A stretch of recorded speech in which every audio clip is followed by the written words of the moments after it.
Welcome to Beyond the Podium, celebrating Canadian women champions.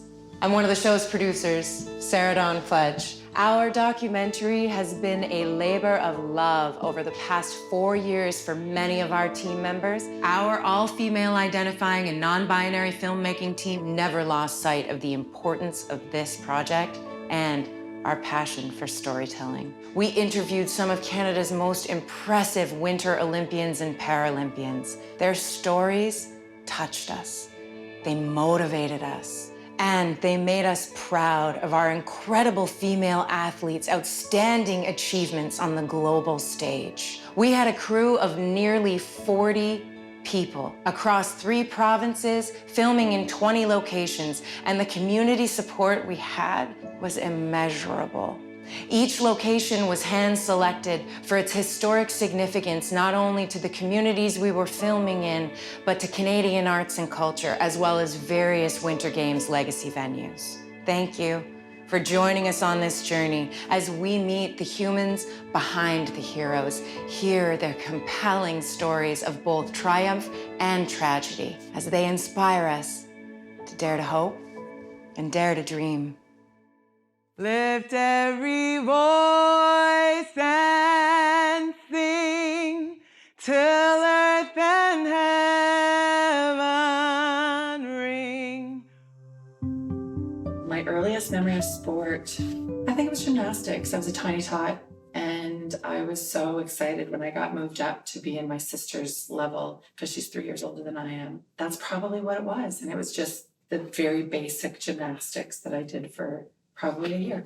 My sister and brother and I all were very involved in sports, but our parents also wanted us to be involved in music and community groups and stuff like that. So we kind of spread things out over the whole spectrum of things, I guess. We grew up watching my father play and compete probably before we were big enough to really do anything.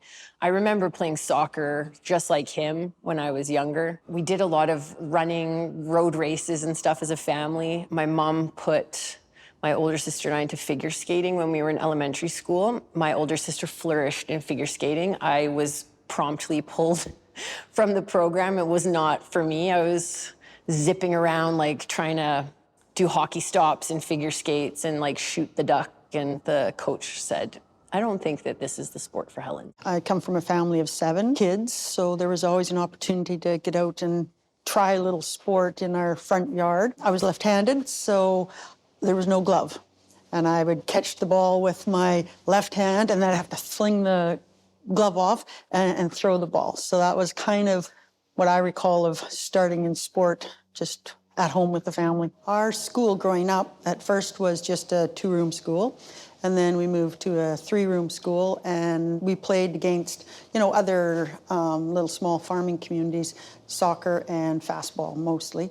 Then when I got into grade 6, they conglomerated quite a few of the little schools together, so we finally had a gym, and that was when we first started doing kind of gym sports. So I played every sport that we had at that school, volleyball and basketball being in the gym, and then we started track and field with that as well. It wasn't until I was about 9 years old that I found skiing and ski racing.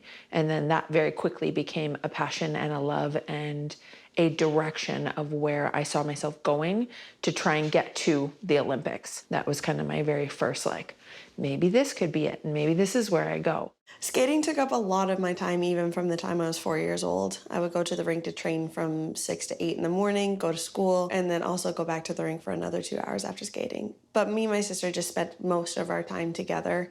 Even though we're 3 years apart, we've always been very close. We just spent 90% of our time outside, either on our swing set or building snow forts or sledding. We're always outside. My parents were big believers in letting me try everything and anything, so they threw me into sport, whatever it was. Mostly probably to get me out of the house, but I played softball and slow pitch and soccer, and they tried to get me into golf. I regret to this day that I didn't take them up on that one, but curling since I was 8, because they were both big curlers. So sport's been part of my life since I can remember. All my life, I wanted a horse. I'll never forget the day that we moved out to an acreage just outside of Calgary and ended up finally getting a horse. I got a quarter horse, and I'll never forget that Christmas that I got a saddle for Christmas. It wasn't wrapped, and I knew what it was, and I still will never forget that Christmas. And then I've ridden since then. I tried barrel racing and pole bending, and when we moved back to Calgary, I actually moved the horse into Calgary with me, and then I ended up selling him when I was about 25 because something had to give. There was, I was working, I was curling a ton, and so horses and animals have been a passion of mine all my life. Sport's always been like part of who I was. Like I always loved to run and jump and always tried to go faster. And I learned to ride my bicycle at a pretty young age. And I started swimming at a young age as well. So that really helped me to have a good foundation. My brother is a huge, huge influence in snowboarding in particular. We both ski raced when we were kids, and then he switched over to a board, and I went from ski racing and then shied away from the mountains a bit and was really involved with soccer and track and field. And I started following him into the mountains on snowboard, and then obviously I got hooked. My greatest memories are family ski trips. And I remember my grandparents would buy us new ski suits every year for Christmas.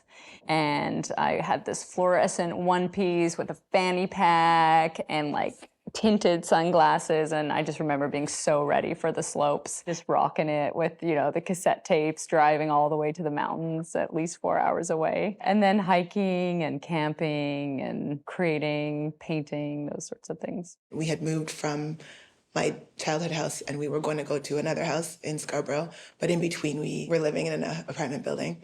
And we had a TV, but this is like back in the day, the big projection, back projection TVs, and the Olympics were on, and it was weightlifting. And for some reason, I think I was about 4 years old, I just decided like, I can do that, but nobody was listening. And I was like, I can do that. And then I went over to the TV and lifted the TV, and I actually lifted the TV, and then I dropped it. And then we didn't have TV for many years after that. But probably my most poignant memory as a child was the 1988 Olympics. Of course, it was Ben Johnson. Was at the time the great hope for Canada to win a medal. And I remember seeing him being interviewed, and they went back to his childhood home, and there was just something about seeing him and hearing his mom, and he sounded like my family. And there was just this connection of like this person representing Canada, but also being a whole lot like me. My parents always ensured that we were involved in sports. So I used to horseback ride for many years, actually way before I got into ski racing itself. I was more of a competitive horse jumper, but I switched in high school or just thereabouts and then got into ski racing. But yeah, so we were always involved in sports, but also arts. So I sang in choir up until grade 12, up until I went to university. So that was a good balance. I have an older sister, an older brother, and then I have a younger sister. And because my oldest sister figure skated, my parents put me in figure skating when I started to learn how to skate. But everything my brother did, I wanted to do. So he'd be out on the street playing, road hockey with the neighborhood kids, and I'd want to follow him in his footsteps. And I think at the age of 5, I asked my dad if I could play hockey. And he looked at me and he said, "Megan, girls figure skate, boys play hockey." I think my dad was really nervous because back then, women's hockey was just beginning. And he knew that he would have to sign me up with the boys, and he didn't want his little girl to get hurt.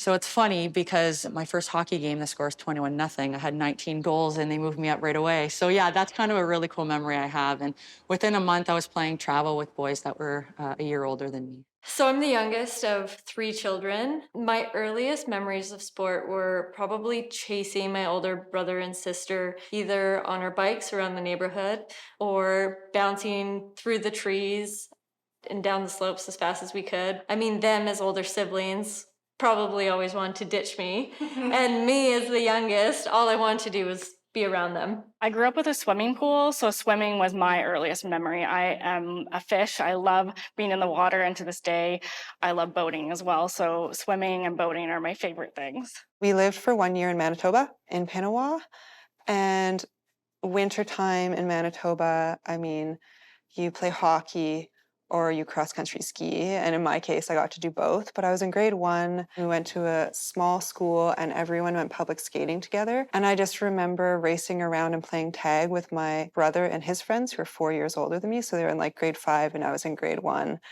And them not being able to catch me and my brother being like quite proud of it. Ring with the harmony.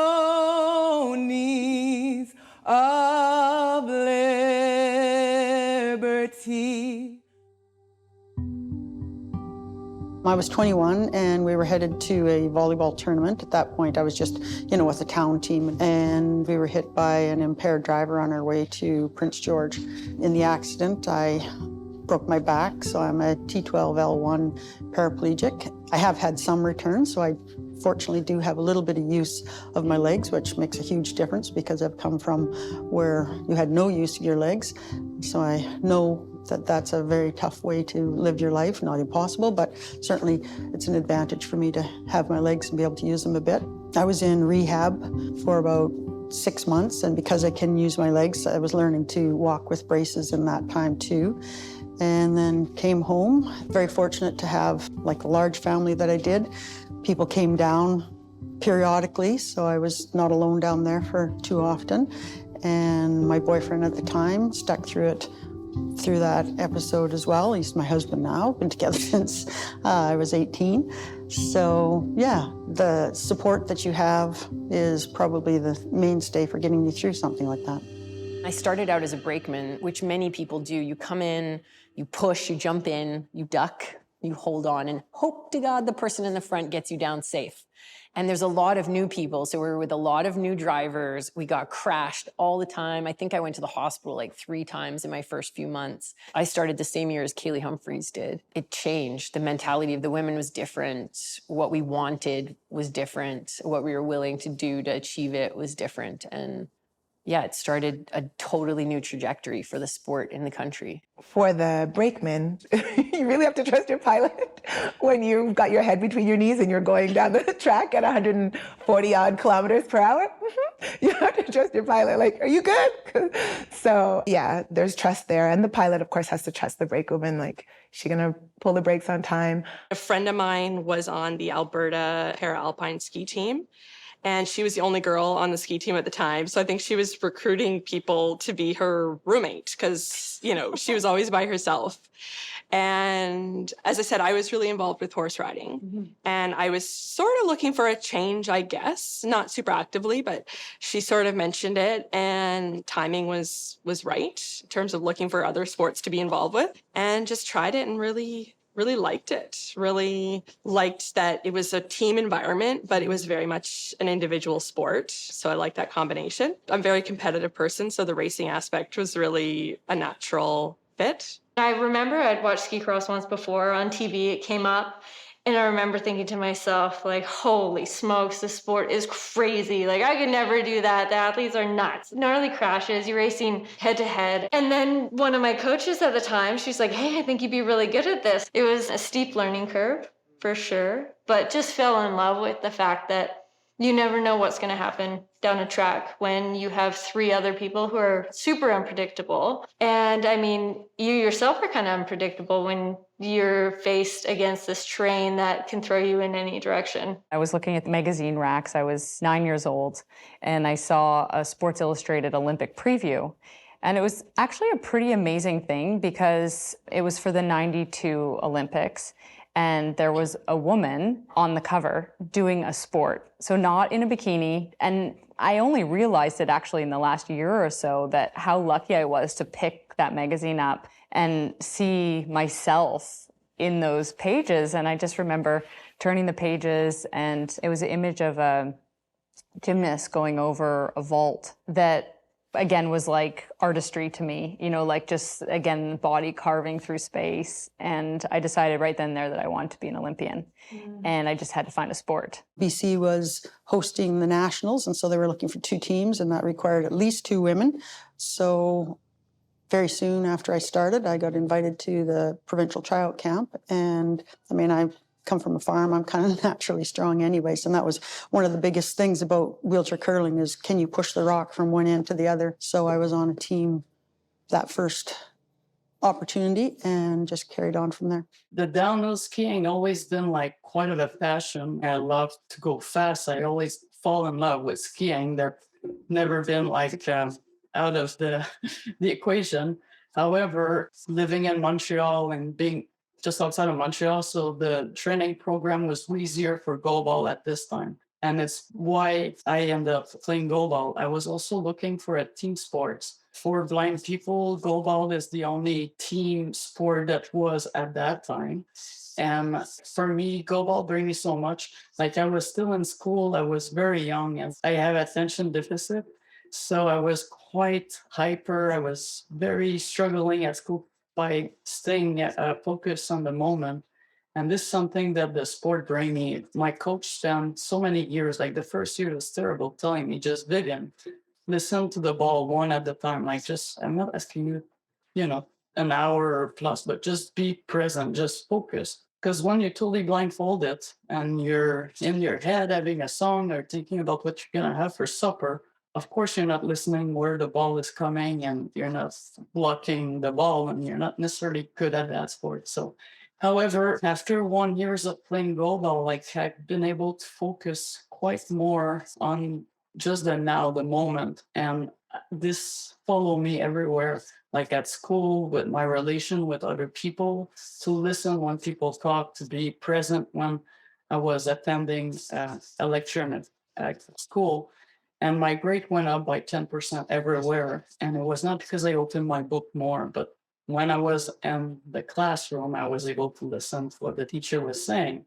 I remember my dad saw an advertisement, a poster somewhere about freestyle mogul skiing, and of course we'd never heard of it. He asked us if we wanted to go and try it out at the Edmonton Ski Club, which was about 50 minutes from our home. And I said, no, I can't, I'm busy. I have gymnastics practice that night. But my sister wanted to go, my older sister, and so it was just easier for us to do, you know, the same thing. And so they said, well, give it a shot. And if you don't like it, you can go back to gymnastics. We showed up and the hill was a rope tow. It wasn't long enough for an actual mogul course with 2 jumps. Our coaches built a ramp off the top of the ski hill and would push us down the ramp so we could get enough speed to actually get off the 1 jump. And if there were 2 jumps, we had to land on the flats, which I still remember that. So we had super modest, little tiny ski hill to start. My first couple times down the track, they were in Calgary. It was sort of like baptism by fire. They're like, okay, you're gonna go down. And I was like, okay. And I was, you know, with the helmet on. And they told me, oh, do you like roller coasters? I was like, I love roller coasters. They're like, all right, if you love roller coasters, you're gonna love bobsleigh. Yeah, it is not like a roller coaster at all. I was like, you guys lied. So I went down that first time and it was so scary. I was like, what is going on? So, I mean, it's always only a minute long or less than, but it felt like an eternity. I was like, when is this gonna be over? So we went back up, we went again. Actually, we went 3 times that day. And by the 3rd time, my eyes were like saucers. Like I was like, I don't want to do this again. But part of that was, you know, you've got your helmet on, your head's between your knees, you are inside of a sled and the sled is in a track, you know, so this is very, you don't have any control whatsoever. And I had no idea what was going on. Shortly after that time in Calgary, we went to Lake Placid and I watched what they're called point of view videos. So somebody has put a camera on their helmet or on the front of the sled. And so we can actually watch from the point of view that we don't really ever get to see as brakewomen. And I walked the track as well. And so then I knew exactly where we were all the time. And that calmed me right on down. And now I know, you know, after that, I knew exactly what I was doing and when to pull the brakes. And I did that for every track we went to. You try to memorize the track a little bit so you don't get lost. People think riding in a bobsled's like a roller coaster, but it's nothing like a roller coaster. There's a lot of G-forces in the corners. So as the sled enters the corners, you're actually pushed down into the ground. So as a brakeman, you're bent over. Your head actually in some corners hits the floor in between your legs because of all the G-forces. So one of the corners in Calgary has upwards of 5-6 Gs, which is like a jet fighter plane. It's very quick though. It comes on and comes off. But yeah, you feel it. And it's fun going down the track. A little scary with new drivers because you don't know if you're gonna end up on your head, which we did often. When I went to Salt Lake City, you know, I was pretty new on the circuit. I didn't have a lot of experience of winning. I hadn't won a medal yet on World Cup Tour. I didn't have the experience of really performing on demand, but I had had good initial success. I was finished 4th in the world in the first year. Maybe I had won a World Cup, I don't know, it's all a blur. But yeah, I went from just happy to be there to then all of a sudden, you know, you start reading about yourself and then there's a chance I can, you know, win a medal according to these things. And so it became pretty overwhelming really quickly because I didn't have the tools to succeed in that Olympics. My first year racing World Cup, I literally went from like being last that same year to being on the podium kind of by the end of the year. I've always been driven to be the best. So being last or near the bottom made me very angry. I never saw it like, oh, it's okay, I'll get there eventually. It was like, no, I need to be there today. So as much as I respected there was a journey and there was a process to sport, Yeah. I was not very patient for it. So that was just kind of innate that I just really wanted to be at the top. I just remember it was so cool in this beautiful stadium, with 20,000 people, which was not a space I was used to competing in. And I remember I had this massive crash in the final training run before finals, and I lost all my equipment, and I can still hear the cowbells going off. I had to pick myself up, and I had worked from 9 years old to 18. I had traveled 8 hours every weekend to ski on the provincial team. I had hustled so hard with school, and I remember going up after and just having my confidence shattered. And feeling really scared that I had worked so hard and I wasn't going to be able to, live it the way I had envisioned. And I just remember making a deal that no matter what, I'll try my best. And if I crash on the first mogul, it's okay, but it's about the attitude of just putting it out there. People ask me, what is your favorite Olympics? Like, I literally think to myself, like, oh my God, I can't even believe I'm an Olympian, let alone 4-time, having 3 golds and 1 silver. And, every Olympics is different. And just to be 18 when I first got my opportunity, I was supposed to go into university at that time. And I had to take my first year off because I was centralized, and it was my first time moving away from home. So I was like super homesick. So I moved from Ontario to Calgary, and I lived with a billet family, which was, a little bit easier for me, but still I knew players because like a lot of them were my childhood heroes. But personally, like the relationship that I had with them, it was more like I had to get to know them. Growing up, like, I looked up to Cassie Campbell and Vicky Sanahara and Jana Hefford and Haley Wickenheiser. So all these girls, I'm now in the same dressing room as them. I was like in awe kind of thing. And I wasn't really performing. And I remember, Mel Davidson pulled me aside and she said, Megs, you need to start performing or we're going to have to release you kind of thing. And I went home that day and I'm like, okay, like I seriously have nothing to lose. I'm here. Like I'm here for a reason. They believe in me. I just need to start performing and proving to them that I belong. I finished in 3rd place with 1 skier left to go, Kari Tra from Norway, and she was my hero and my idol, and she skied a flawless run and bumped me into 4th by 1/100th of a point. So that's the smallest margin possible to miss a medal, and it's a judge sport, so it's not, part of that is subjective. And so I just remember, walking into the finish area and just cameras and microphones and everything in your face. And I just remember the first question was like, wow, you must be so, and the person said, disappointed. And I looked at him and I was like, are you crazy? I'm here. I'm at the Olympics. But I went home and the magnitude of the experience just kind of overwhelms you. And I cried because I just realized how far I was from being that athlete with that determination and in control of the moment and owning the moment, really. I didn't have the skill to do that. So there was a lot of challenges in the background around injury. I had chronic injuries. Mogul skiing is a very tough physical sport. And I came so quickly through the system that I didn't have time to build the strength I needed to withstand all of that. So I had chronic shin splints. I couldn't ski a full run without being in pain. I had to do most of my training by visualization and visualize the track and all of that. And so I just realized how far I was from being my best and how quickly that moment passes by. I mean, especially mogul skiing, less than 30 seconds, 9 years, less than 30 seconds. I guess I just also felt like, I have to be in charge of what that's going to look like to feel really good about this. I don't want to have regrets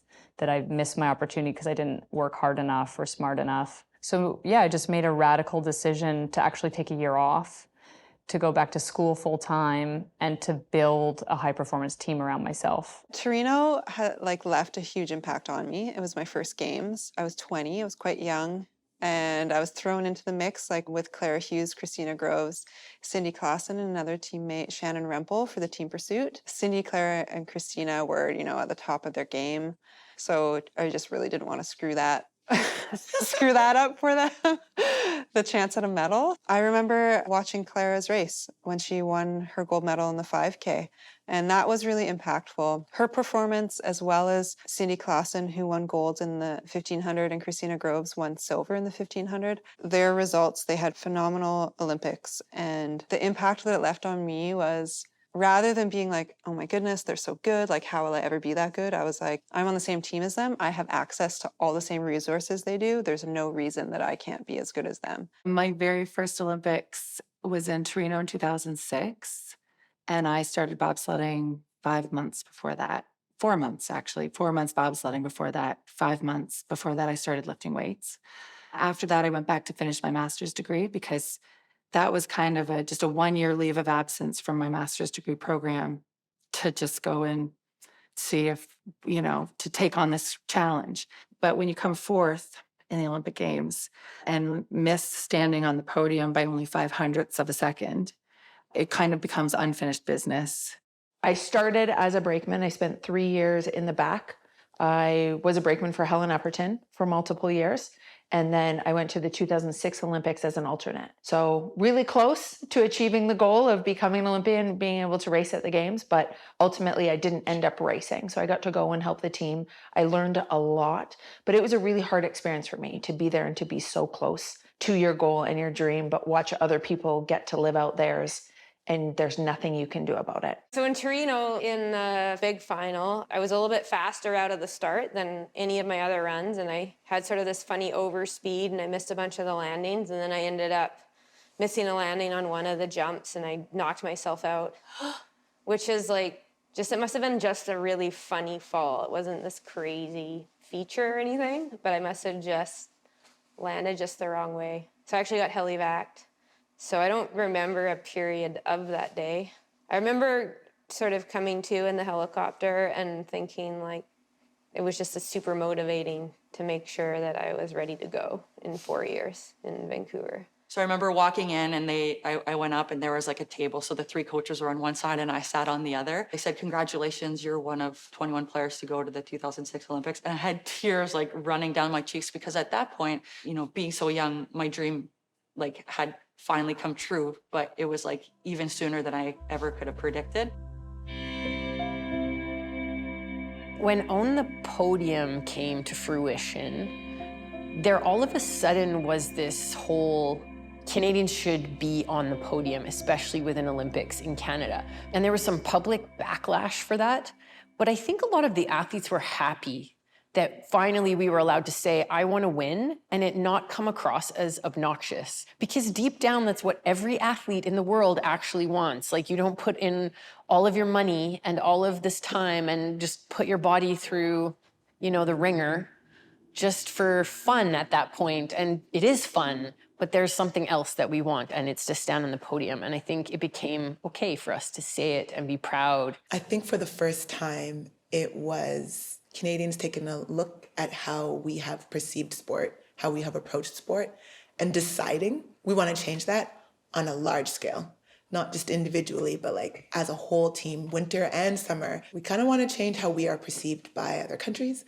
and how we even think about ourselves, what we have allowed ourselves to say about what we want. So this began to change in the years leading up to the Vancouver Games, and this energy started to develop, and we started to really say like, we can own the podium. We don't have to just be like happy to be here. I want to be there, and it's okay if I say that that's where I want to be. And that was a definite change in the overall Canadian athlete psyche, like I've always wanted to be there. But now I am not just saying I want to own the podium. I'm owning my desire to own the podium. It affected how we approached everything. It affected how we approached training. It affected how a lot of my teammates approached looking for sponsorship and funding. It, in fact, impacted funding itself, because where there was none before, suddenly there was some. This Olympics is going to be here and we want to see these results. And a matter of fact, we don't just want to see them, we can expect some. And that was very, very different. I don't think any of our team felt, I mean, we felt pressure. There's no way you can take that away. Everything was about, you know, the Olympics and winning and can they do it? And this was our first time on the Olympic stage. So there was doubt for sure. People not certain if we could perform. We won the first game. I remember it was a draw to the button. We couldn't hear ourselves out in that venue. The venue was so loud. I think it was 7,000 or 8,000 people in that venue, but the bleachers were metal and the fans would stamp their feet in the bleachers. And I'll never forget the very first game we played, Switzerland. And Miriam Ott turns to me, who I know quite well. And she's got these big eyes and she's like, is this going to be like this for 10 days? And I'm like, I think so. And it was mayhem for 10 days. The crowds were wild at the curling venue.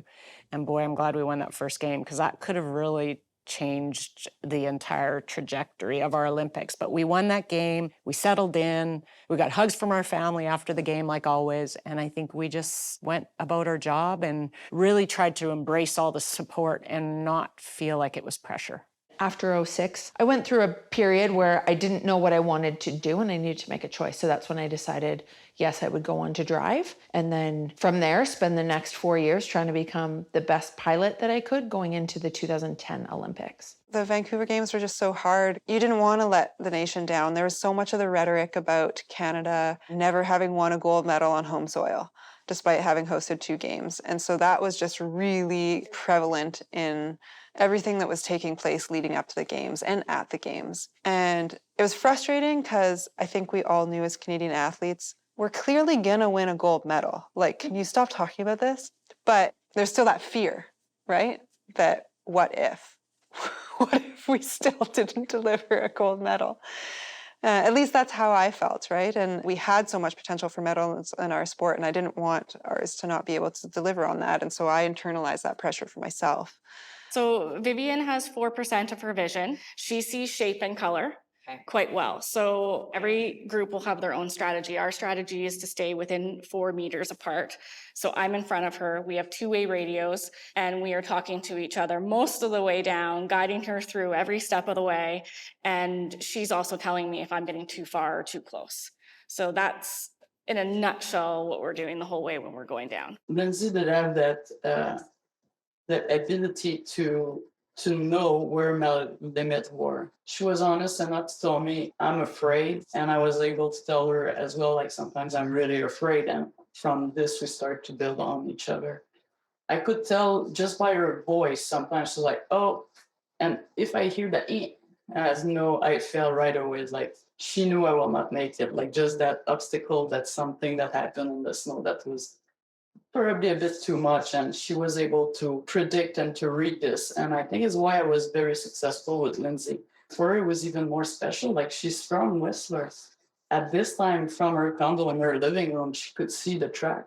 She could visualize herself every day having her coffee or evening watching her TV. So maybe one day I'll win, you know?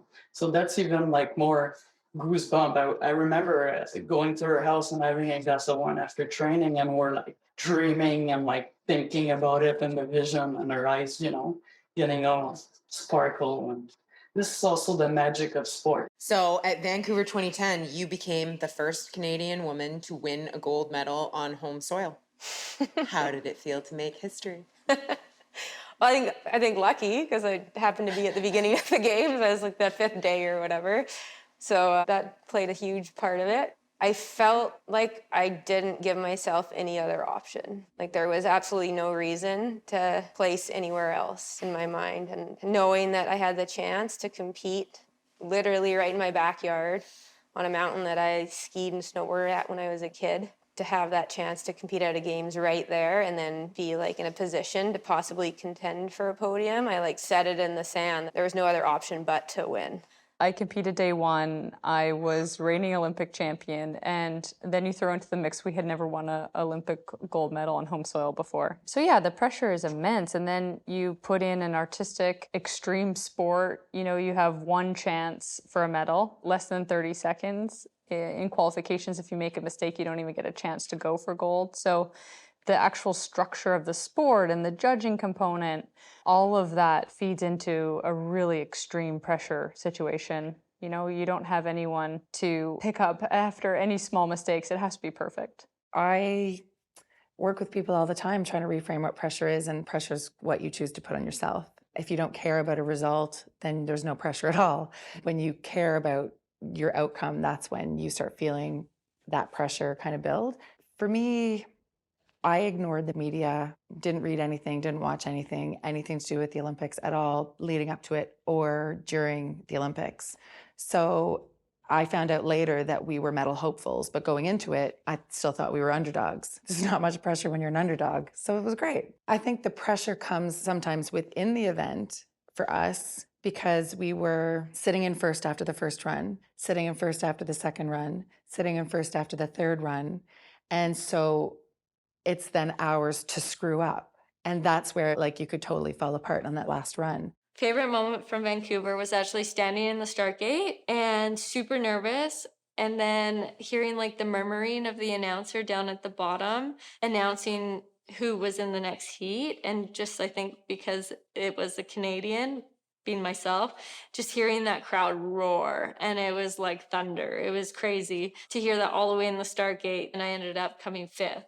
So got to walk away from those games knowing that I did everything I could every step of the way to be the best that I could be in those moments. So no regrets there, but that was definitely missing out on that big final, knowing that I could have been there. That was a sour moment for me. That was hard, but definitely the best moment was watching my teammate Ashley McIver win that gold medal. And not just by like a hand length, but by like a significant distance. And that was something that lit the fire within me, knowing that I could be there one day. Look at the 2010 Olympics, and to be able to be in Canada, your home country, we had all the pressure in the world. Like Team USA was gunning for us, and to train hard every single day, we believed and we knew that we were the better team, but it was a matter of coming out here and performing and just taking one day at a time. And, you know, you would walk like downtown Vancouver and like the city would be electric. You would skate onto the ice for warm-ups and everybody would be cheering. And it was just like, honestly, my favorite Olympics by far, and nothing would ever beat it. Truthfully, it was an experience of a lifetime.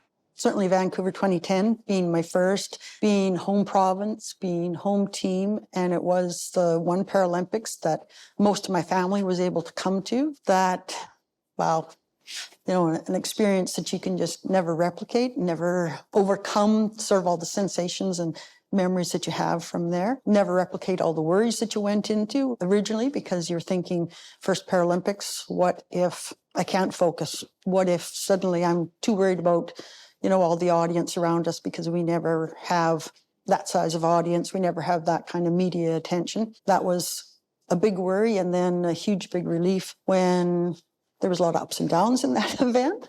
But in the final game, we managed to hang on and come out at the end with a gold medal and an amazing experience. And then to be the first medal that you go and share with your family and everybody's there to share that moment was just outstanding, unbelievable. As much as I won my gold medal there, it was kind of like a blur of stress. I was expected to win medals in 3 events, and having only won 1 medal was kind of a disappointment. On home soil, it was especially stressful. The celebration was very special and so much better than it would have been anywhere else. But also the disappointment hit harder too. It's an actual quote that I did say, but it took a long time to get there. And I go back to the team I had. I called them all together and I basically said, I need to apologize. There was something in me that I needed to say, I'm sorry I didn't make that shot. You know, I still get emotional about it 12 years later. And I think it's not so much because I let a country down. I mean, media can be tough and they can be cruel. And some of the interviews right after were extremely difficult. But it was, I had to be sure that my teammates didn't feel like I let them down. And they were hilarious. I'll never forget them because they're all like, what are you talking about? We won a silver medal. And it was just time. It took time to realize that we won a silver. Nike did this ad and it said, you don't win the silver, you lose the gold. And I had never forgotten it. And honestly, standing on that podium when we were being presented with our silver medals, that was in my mind. And I thought, what an awful thing to be thinking about when you just won a silver medal for your country. Winning that medal in Vancouver was when people say, oh, what did it feel like? It's an emotion that's so hard to explain. It's an emotion that goes beyond words. Like, even the pride that I felt is not being proud of something I accomplished. It's so much deeper. It's like a pride of who I represent, what I represent, where I come from. At that point, you're not there for you, you're there for Canada, for Canadians. Our gold silver finish was, I think, the 5th time in history that Canadians have been 1-2 on the podium. And my first thought, there was a lot of thoughts. We had to fight our way onto the podium, whereas Kaillie and Heather were leading from the start of that race. So it was almost anticlimactic for them because it was like, oh, Canada's winning a medal for sure. But we were in 4th after the first day, just kind of clawed our way back up. And actually we bumped up into silver in that very last run to go 1-2. And people said the energy and the atmosphere at the track rivaled the men's hockey final to have 2 Canadians on the podium and in the fashion that we did it. And I remember there was a moment sort of after the race where I thought, this is pretty special because in Torino 4 years prior, Kaillie was bumped out of the team and was the alternate. And she was young and heartbroken and an incredibly hard worker and had then switched to the driver's seat and worked very hard to get where she was. And Heather and I had been 4th together in Torino. So like we were carrying some baggage and some heartbreak. And then for all of us to be there, it was Shelley's first Olympics and she'd had a really hard year. It was just an amazing moment, I think, for all 4 of us. And it's pretty special to have 2 Canadian teams on the podium together just to show like, that's domination. We were just celebrating. We're so excited and not even realizing that that was the first time ever Canada had gone gold silver in bobsleigh. We got on the podium and Becky Scott actually switched with, she was very pregnant, I think, at the time. She switched with somebody so that she could be the one to give us our medals. And she didn't know me at all, but I knew her. And she was like a Canadian athletic heroine for me just because of her commitment to like clean sport. And when she, put the medals around her neck, inside my heart, I was like, this really couldn't get any better, that it's you giving me this medal today. So I remember that. So leading up to Sochi, we were at X Games. I fell pretty hard and I ended up breaking my arm. And I actually broke a couple of ribs as well. And this was like 2 weeks before we were flying to Russia. I was in Vail, I got the crazy surgery. The surgeon was so nice, he was so kind. He was like, well, it's gonna hurt like anything, but nothing's gonna happen to it. I put extra long rods in or whatever, hardware. So then I went over there and I raced with like a freshly broken body, which it's disappointing. I felt like everything was leading up to have like a really good chance to do well there. And I ended up time trialing fairly well. Like I managed to get down the course fairly well in time trials, but then I went out in the first round. I was really, really slow out of the start, unfortunately. And I didn't do a good job of staying on my feet. The year before the Olympics, I turned senior for the first time and I competed internationally for the first time and I started winning things. And I came 8th at a world championship, which qualified 2 spots for Canadian women at the 2014 Olympics. Heading into the next year, my first competition out, I ended up getting injured and missing the first half of the season. The Olympic qualifiers was my first competition that year. The next 4 years were just a complete roller coaster. I ended up missing a year because of injury. I broke my foot and missed the entire competitive season. I came back from that and I had a very up and down year. I didn't qualify for the World Championships. I lost my national title. I competed some of the worst competitions I've ever done. But then it flipped a switch in my brain and I wanted to make the next 2 years of my life the most special that I could. So I jumped into a lot more mental training and recovery training, and it ended up being the best 2 years of my competitive career. Going into Sochi, in that next quad, that next 4 years, I started to feel like I needed to give back a bit more to the sport. There's a bit more of a leadership role. People look at you. I have a target on my back now, and can I handle that pressure and that stress? Can I be the first to defend? And do I really know what I'm doing on building a program, on my skill? When I jump in a sled, is it me or was it the coaches that helped me? Was it, the track? What was it? And so to be able to defend in Sochi was huge for me personally, because I knew I not only deserved to be there, but I knew what I needed in order to be the best version of myself. And that confidence that it brought and that peace that those Olympics brought. The honor of carrying the flag in 2014, receiving that honor and just knowing that we were chosen to do that was a pretty great feeling. Favorite moment from Sochi? I think getting to feel the weight of your own Olympic medal for the first time, that was really cool. The 2014 Olympics, it was a tough year for us. We lost to the US probably like 7 out of the 8 games, and we had zero confidence leading into the Olympics. So, heading to Russia, it was really tough for us. I know that, our coach, Kevin Deneen, and the coaching staff believed in us, and it just took us to believe in ourselves. And we ended up winning the preliminary round versus USA, so we knew that they could be beat. And when that final game came, like they were up 2-0 with like 5 minutes left. And I remember looking up on the board and I'm like, oh my God, we could still do this. Don't give up. We still have time. And you could see like Kevin was on the bench and he was super chill. And he's like, okay, girls, like we got this kind of thing.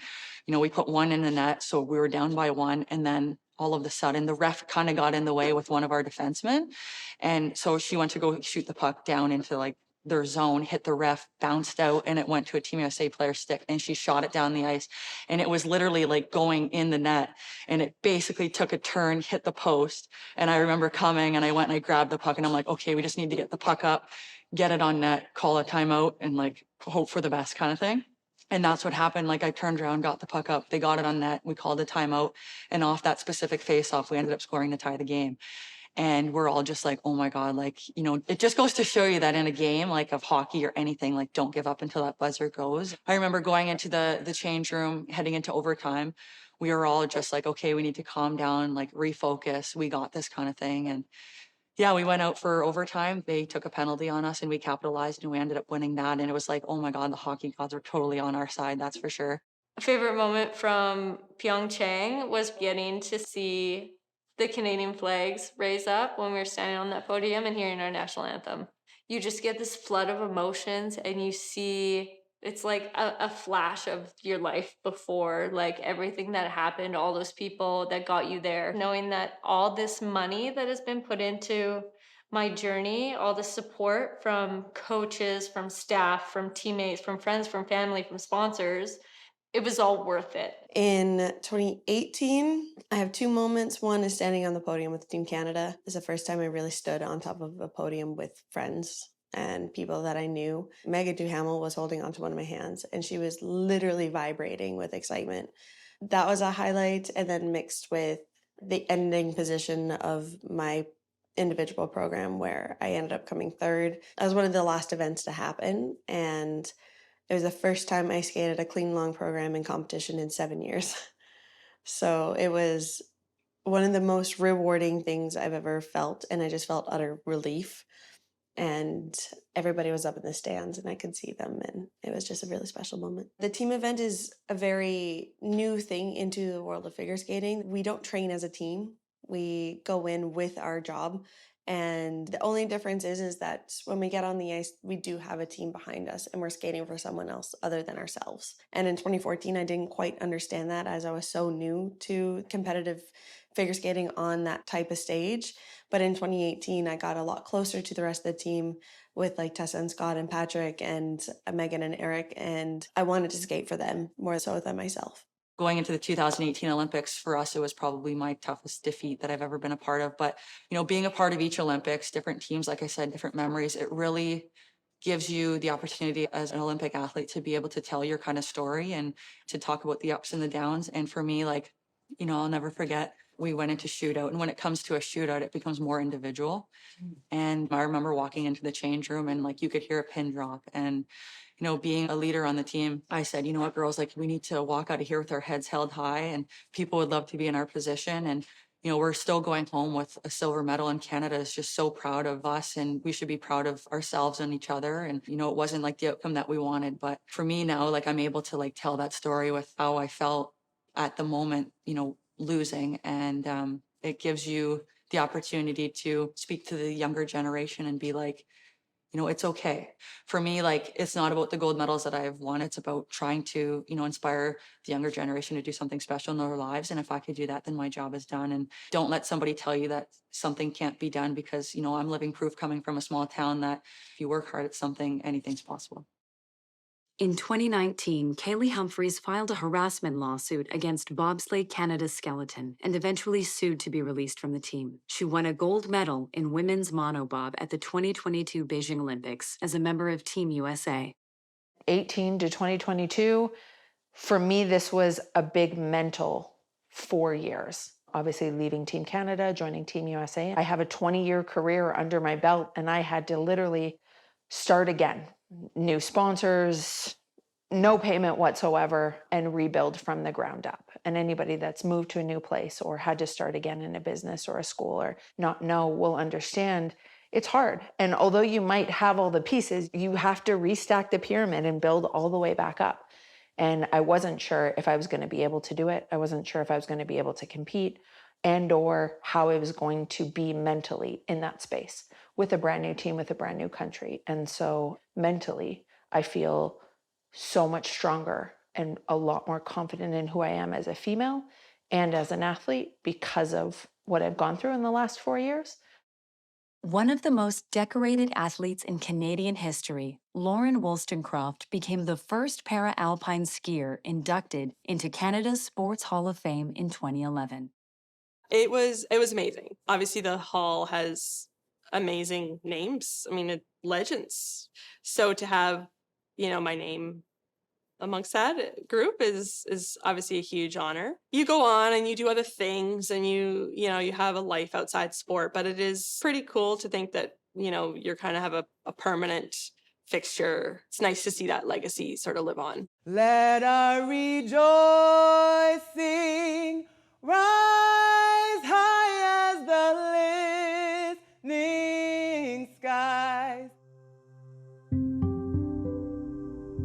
It always feels silly talking about the sacrifices we have to make to be athletes because we are so fortunate in a lot of ways. But it's like, we do make sacrifices at the same time. I was really looking forward to university because I was really looking forward to having a cohort to be a part of and having that experience for the first time in my life, because I was never able to be a full-time student throughout several consecutive years and building those strong friendships to take forward. I missed so many days of school, my prom. There'd be times where my dad would be driving me to the rink an hour to hockey practice, and I'd be doing my homework in the car and writing tests earlier, a little bit later, and handing in projects early, a little bit later. It was tough. But for me, all the sacrifices that I've made, I wouldn't change them for anything. When you're young and it seems like a big deal, it's like going to the high school parties. I was never around for those. I did a lot of my education through correspondence and online and self-taught and stuff. So you kind of miss those little tidbits from your teachers, little ways to remember things. But it was all for a greater purpose. And so that's why in my mind, I'm like, it was never a sacrifice. It was just something that I gained, an experience that I gained in order to make this other journey work for me. From grade 7 to grade 12, I went to a sports school. So I only had school from 8:30 until 12 every day. That was a lifesaver for me. So that was an amazing opportunity. And then I would go to the rink and train from 12:30 until 5 every day. But then from 5 p.m. until whenever I would go to bed, that was my time to be with my family. And the weekends were always meant to be for my family or my friends. And my coach was very supportive of that. And he knew I needed that. My time was very limited. I was doing things for sport, or I was working, or I was in school, and I didn't really have a lot of other time. Definitely wouldn't change it. I was very, very happy to make that sacrifice. I don't think I balanced it well. I think I always put my sport first. So I have regrets on obviously some things. I've always been very aware of what I'm going to have to give up, but I've tried to have balance, and I've tried not to make it everything in life. I think what being an older Olympian or athlete gives you is perspective. And so that was really important to me, and I think it's helped keep my mental health there as well. I ended up getting divorced, and I think a lot of that was around being focused on curling and maybe not paying enough attention to a personal life or a personal relationship. So I very much questioned whether I should continue with curling, and it's going to cost you along the way, and I'm sure in different ways for different people. But I think in the end, I've learned more about who I am and who I am as a person. And I've really learned about the people around me, my family, my friends. Terry, my second husband, he's just a believer in everything I've done and has been there to support me. And I think there's times when he's had to talk to me and say, I see that you're getting yourself run down, and I see that you need to take a rest. And so you need to have those people to bounce it off of and to kind of monitor you along the way.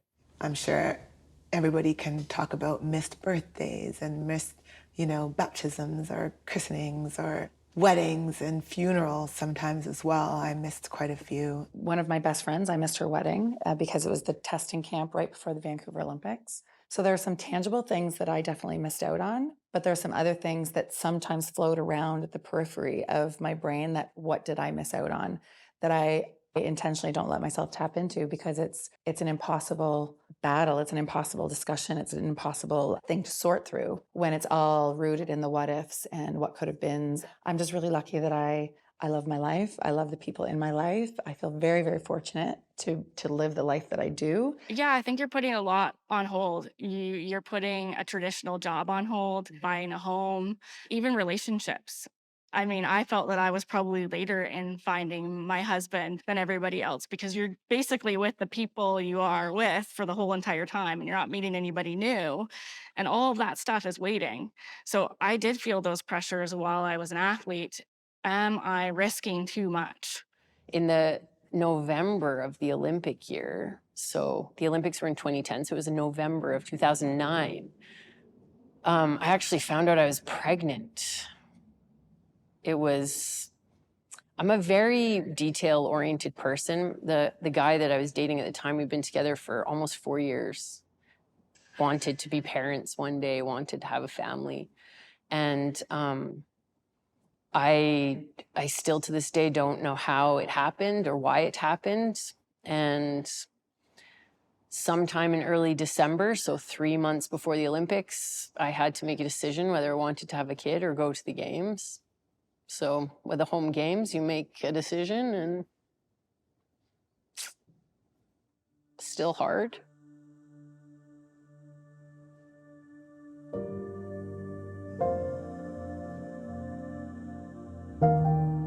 I compartmentalize, and I do think that is one of my superpowers, and I am very good at it. But definitely everything has a place. And in my imaginary, I can put things in little boxes, and each thing requires a certain amount of energy or time or commitment to it.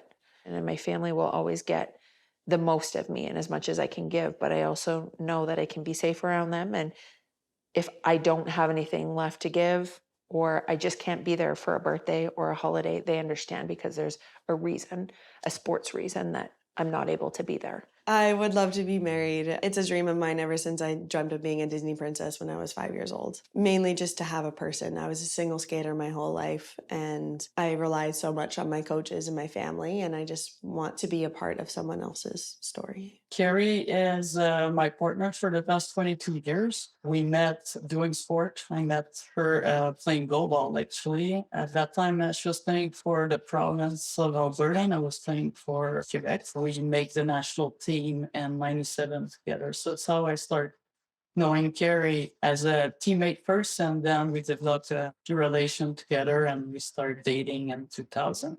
So from 2000 and now we're living together here in Edmonton, and I have a little dog named Mocha. Is motherhood what you expected? I think it's probably nothing what I expected and everything what I expected. It's very 24/7, obviously. I mean, that's an obvious statement, but it's very all-consuming, which is great, but it is also very all-consuming. I love it, though. He's so much fun. He's very, very busy, lots of energy, loves skiing so far. Good. No pressure. Loves his bike. Actually, I didn't really expect anything, to be honest. I was like a little bit clueless. It's so funny because it's like the typical answer, right? Like you go to the hospital and you're like going into labor, and like the only requirement is that you have a car seat. I had no preconceived notion of motherhood. It's way harder than I could have ever imagined. I mean, I have never grown as much as through becoming a mom. At the end of the day, I just want them to let the light inside themselves out. And it's challenging. Growing up is so hard. It is. And so to keep them empowered and confident, it requires so much of us. I had my pregnancies quite close together, quite soon after retirement. And my abdominal wall completely split, which is pretty common for a lot of women to have a diastasis, it's called. In my case, it was after my second son, I could hardly hold him. I just had zero core strength. And it was just a really black and white experience from, being one of the strongest women in the world to not even being able to comfortably drive a car I have privileged access to some of the best therapists in the country, and all of the therapists didn't have experience with supporting moms and new moms. And it was just kind of this big open blank space of, postnatal care. I struggled for years. I lost the ability to be active to the level that I needed to be. I was really discouraged. And then I started doing some research online and found some women here in Vancouver that were leading in terms of research and rehabilitation. And so I went and saw them, and they did an ultrasound. She's like, we don't like to recommend surgery, but you need to go straight to the surgeon, because there was just no indication. My muscles weren't attached. They weren't working, my core. It was a brutal surgery. I had to pay for it privately because the technique that they use is not done publicly, where they put mesh into women normally, which we know creates all kinds of problems, often comes loose. So I had to go through a plastic surgeon to stitch all the layers back together. So it's pretty infuriating that, first of all, if you can find the solution. Second of all, you need at least $10,000 to have this surgery. And then it was it was 4 years before really being able to do core exercises, but it was 2 years of hardcore physio rehab, which again, wasn't public. So I just think of all the women that don't have access to the care they need around, postnatal care. There's a lot of work to be done there. When Chance was born, she was only 3.5 pounds. She was born a month and a half early, and she had to stay in the NICU for 3 weeks. And that was probably one of the biggest challenges of my life, was leaving her at the hospital. But, knowing that she was in the best care. And now I look at her and she's like this little girl that's like fearless and resilient. And she's my inspiration because, I look at her and I'm just like, you could just give up. And I know as a little kid, like, you don't know what that means, but for her, like, she's just been this little ball of energy, and we're just so thankful for her. I'm thankful for my life and what God has given me. I'm thankful for, my family, our health. I've met some wonderful people through sport. Jennifer Heil is one of them. We're very close. I think she's one of the most amazing women that I've met, and I feel very fortunate to have her in my life as a friend and to some extent a mentor. We've talked a lot about motherhood and motherhood after elite sport. We have this desire to be the very best in everything we do, and we have this sort of, superhero complex where we think like we can do anything, maybe because it was drilled into us throughout most of our lives, especially our adult lives, as we achieved these great accomplishments and pursued these huge dreams, and we chase perfection. And then you become a mom and you keep chasing perfection. You are not a well-balanced individual. And when I had the kids, I think I lost a lot of myself through that process of becoming a mom. And COVID hit shortly after, and I was just locked in the house, and I didn't really have a plan for what I was going to do next. I had applied to the Calgary Fire Department before we had any kids, and I sort of had, I think, shelved it and thought it wasn't going to work out.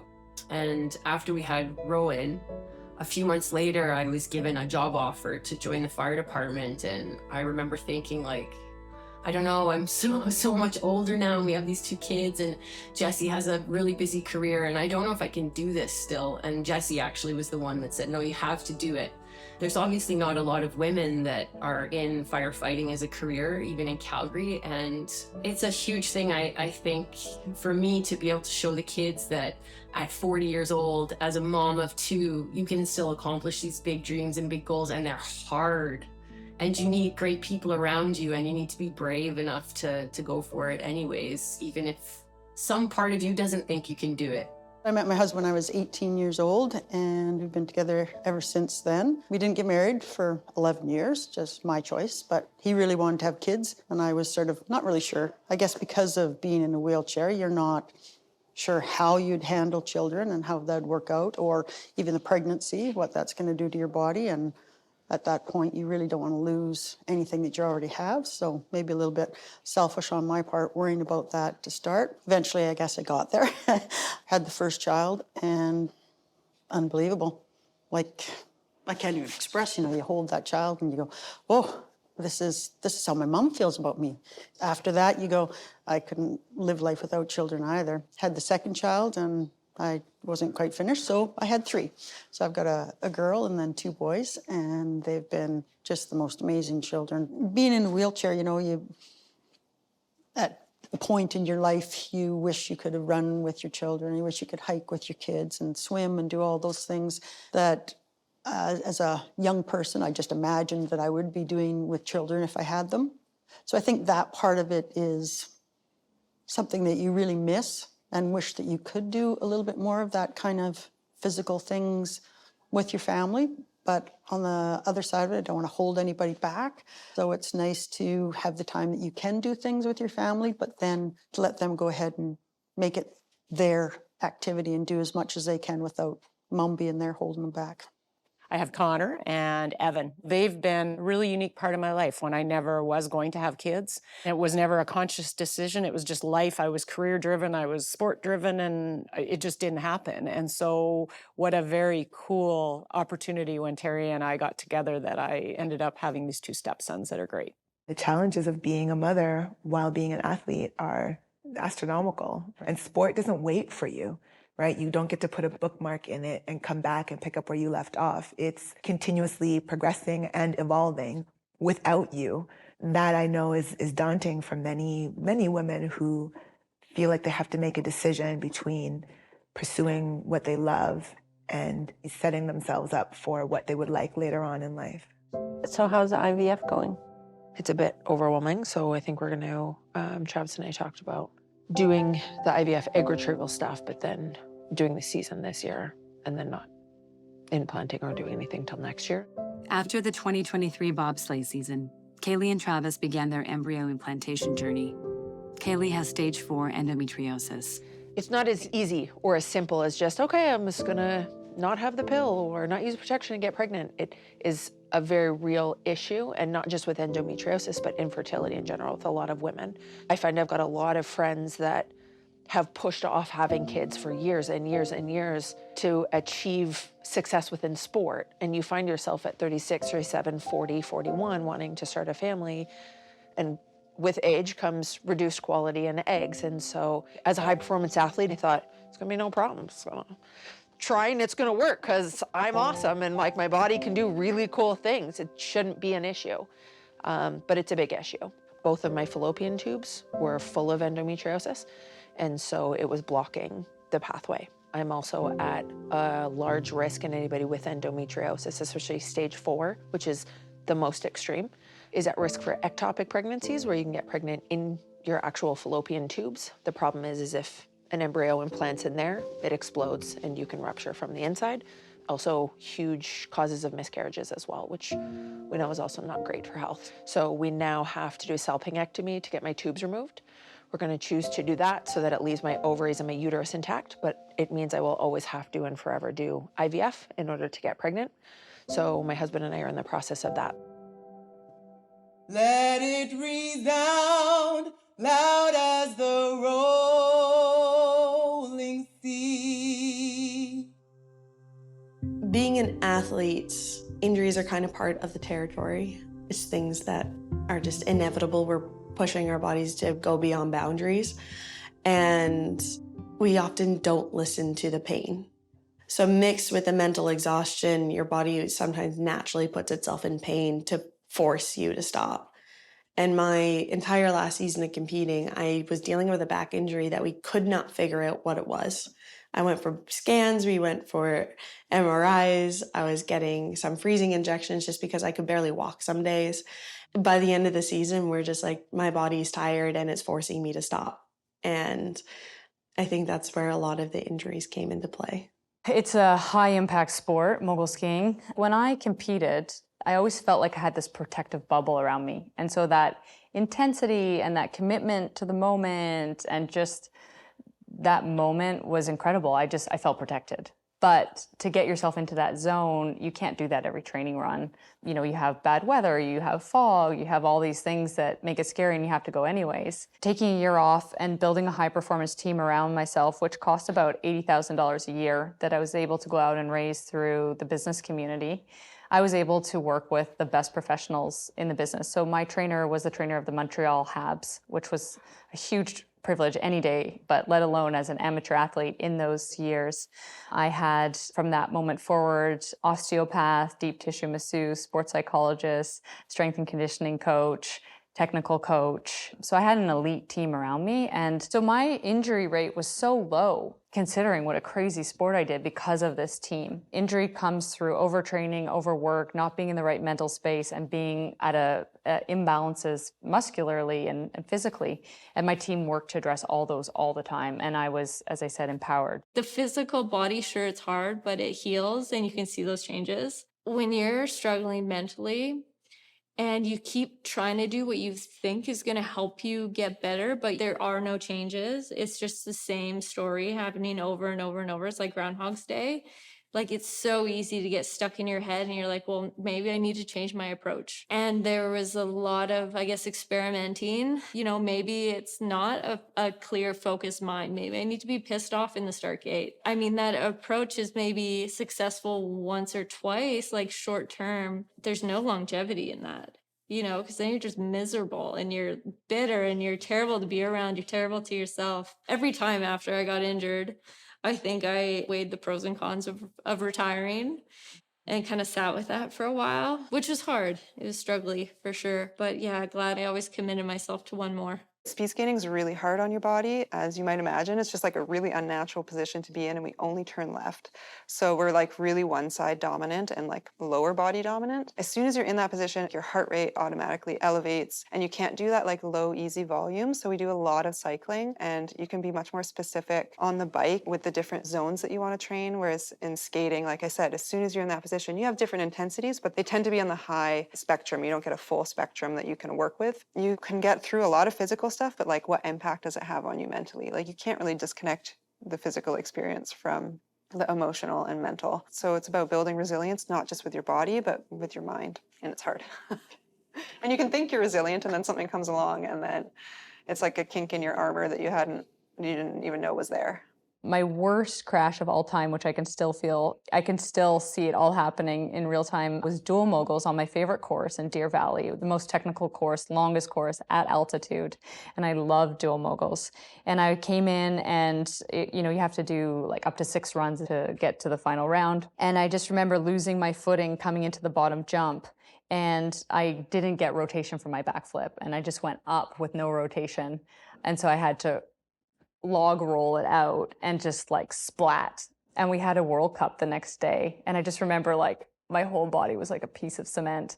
And again, we had great support as a team as well. And so the physio just worked on me all night, like calm my central nervous system. And yeah, the ante was, I knew I couldn't crash the next day. And so I had one of my best runs ever and was able to get on top of the podium. But yeah, it's terrifying. Those moments are terrifying. And one of my best friends skiing and someone I shared the podium with in 2006, she crashed and was paralyzed. So that was in 2007, right after she won her Olympic bronze medal, Sandra Loura from France. I had a very different relationship with my sport and tremendous fear and resentment towards it. And so injury was always, it was deep in my psyche, and it controlled a lot of my final performances. When I was competing, I had post-season blues. Like, there was always that gray zone between the next year preparing and the end of the season. It was like just the way the sports system works in Canada. There's like this funny gap because of how everything is organized with the financial and team selection and everything. And I understand that there was like time for the teams to reset or whatever. But for me, it was like the time where I was like, I need to be doing something. When you finish the Olympics and most people are taking 2 or 3 months off before training again, and I'm taking, 2 or 3 weeks off before getting training again for rugby, there's not a lot of time to sit and even think about your feelings or how things are feeling or how things happened or whether you're happy with that season or not. So there wasn't a huge time for debrief, but that was good for me. It kind of kept me focused on different things. And I've just always been active, kind of going from one thing to the next. And I love doing so many different things. But after, like, there's some times where there is a nothing after. For example, after Pyeongchang, I didn't go back to rugby. And so there is a lull. There is a very evident kind of hole where things just happen to be satisfied and filled up with other things automatically when you were part of a team, when you were part of a very driven purpose. And then once that's finished, I think the key, and when I'm working with clients, is once you finished one goal, Sometimes, again, it's not really the achievement of that goal. It's the journey, it's the pursuit that actually is what gives you that sense of purpose and that sense of drive. And so the key is finding that next thing, that next goal that you want. And it's not about being unsatisfied with where you are. It's about providing yourself with another sense of purpose. It's pretty alienating because, you just went to the Olympic Games. From the outside, there's not a lot of empathy. You got to experience something incredible it is a gift, and then especially if you come home with a medal, there's not a lot of understanding of how you could achieve a lifelong dream and be depressed. I mean, my own personal experience is just, getting tough and getting through it. But for sure, there was a lot of turmoil. During the Paralympics, I knew that I wanted to have a dog. So I had ordered her and she was ready to arrive after the games. She was born during the games. Her name is Charlie. She's a golden retriever, and she really helped with my mental health and my spirit after the games because I had her to focus on and shift to what my new life was going to be. I think I could have had more issues. Maybe I've had a few with mental health in sport. But I think because I had the wherewithal to reach out and start working with a sports psychologist so young or so early in my career, that I learned along the way not to ever define myself by the wins or the losses. I think that's almost what happens to athletes. It's on the day you win, you're a great person. On the day you lose, you're an awful person. And I think that I really learned that wasn't what it's about. And, that's easier said than done. Trust me. We all walk away from losses, and especially the position that I played as a skip, where you can win and lose a game on your last rock. The Olympics was tough for me. So I did after the 2010 Olympics, just because I had a shot in the gold medal game to win and I missed it. And so it was I had a pretty bad run there for a few months after. So I don't think I got those, post-season blues that people get. But definitely post-2010, that was definitely a tough time. Truthfully, I didn't really know what mental health was until I actually started my policing career. I didn't know it was as bad as it actually is. And I think, for people to know that it's okay to talk about it, it's okay to get help. That's what's going to, help you as an individual. I think it's super important, and don't be afraid to reach out, whether it's like your parents, your best friend, a counselor, a psychologist. I think it's really important to, first off, realize that, hey, I have, these thoughts. And secondly, taking that next step to getting the help that you need. There were for sure times in my career that I probably was clinically depressed, I would say, and you don't talk about it, especially in a male-dominated tough guy sport. You can superhero it for a bit, but not for the long term. We all feel like we're tough enough to handle anything, but at some point you crack and it all falls apart, and you just hope that doesn't happen at the big competitions. After 2018, I went through a big bout of depression. I realized after working with some sports psychologists, after seeing a lot of medical doctors, after breaking down and trying to understand why it was I felt the way that I felt, because I had never felt that before. I knew something was different. And it turned out to not be the Olympic blues. It turned out to be a toxic culture and safety issue that needed to be addressed.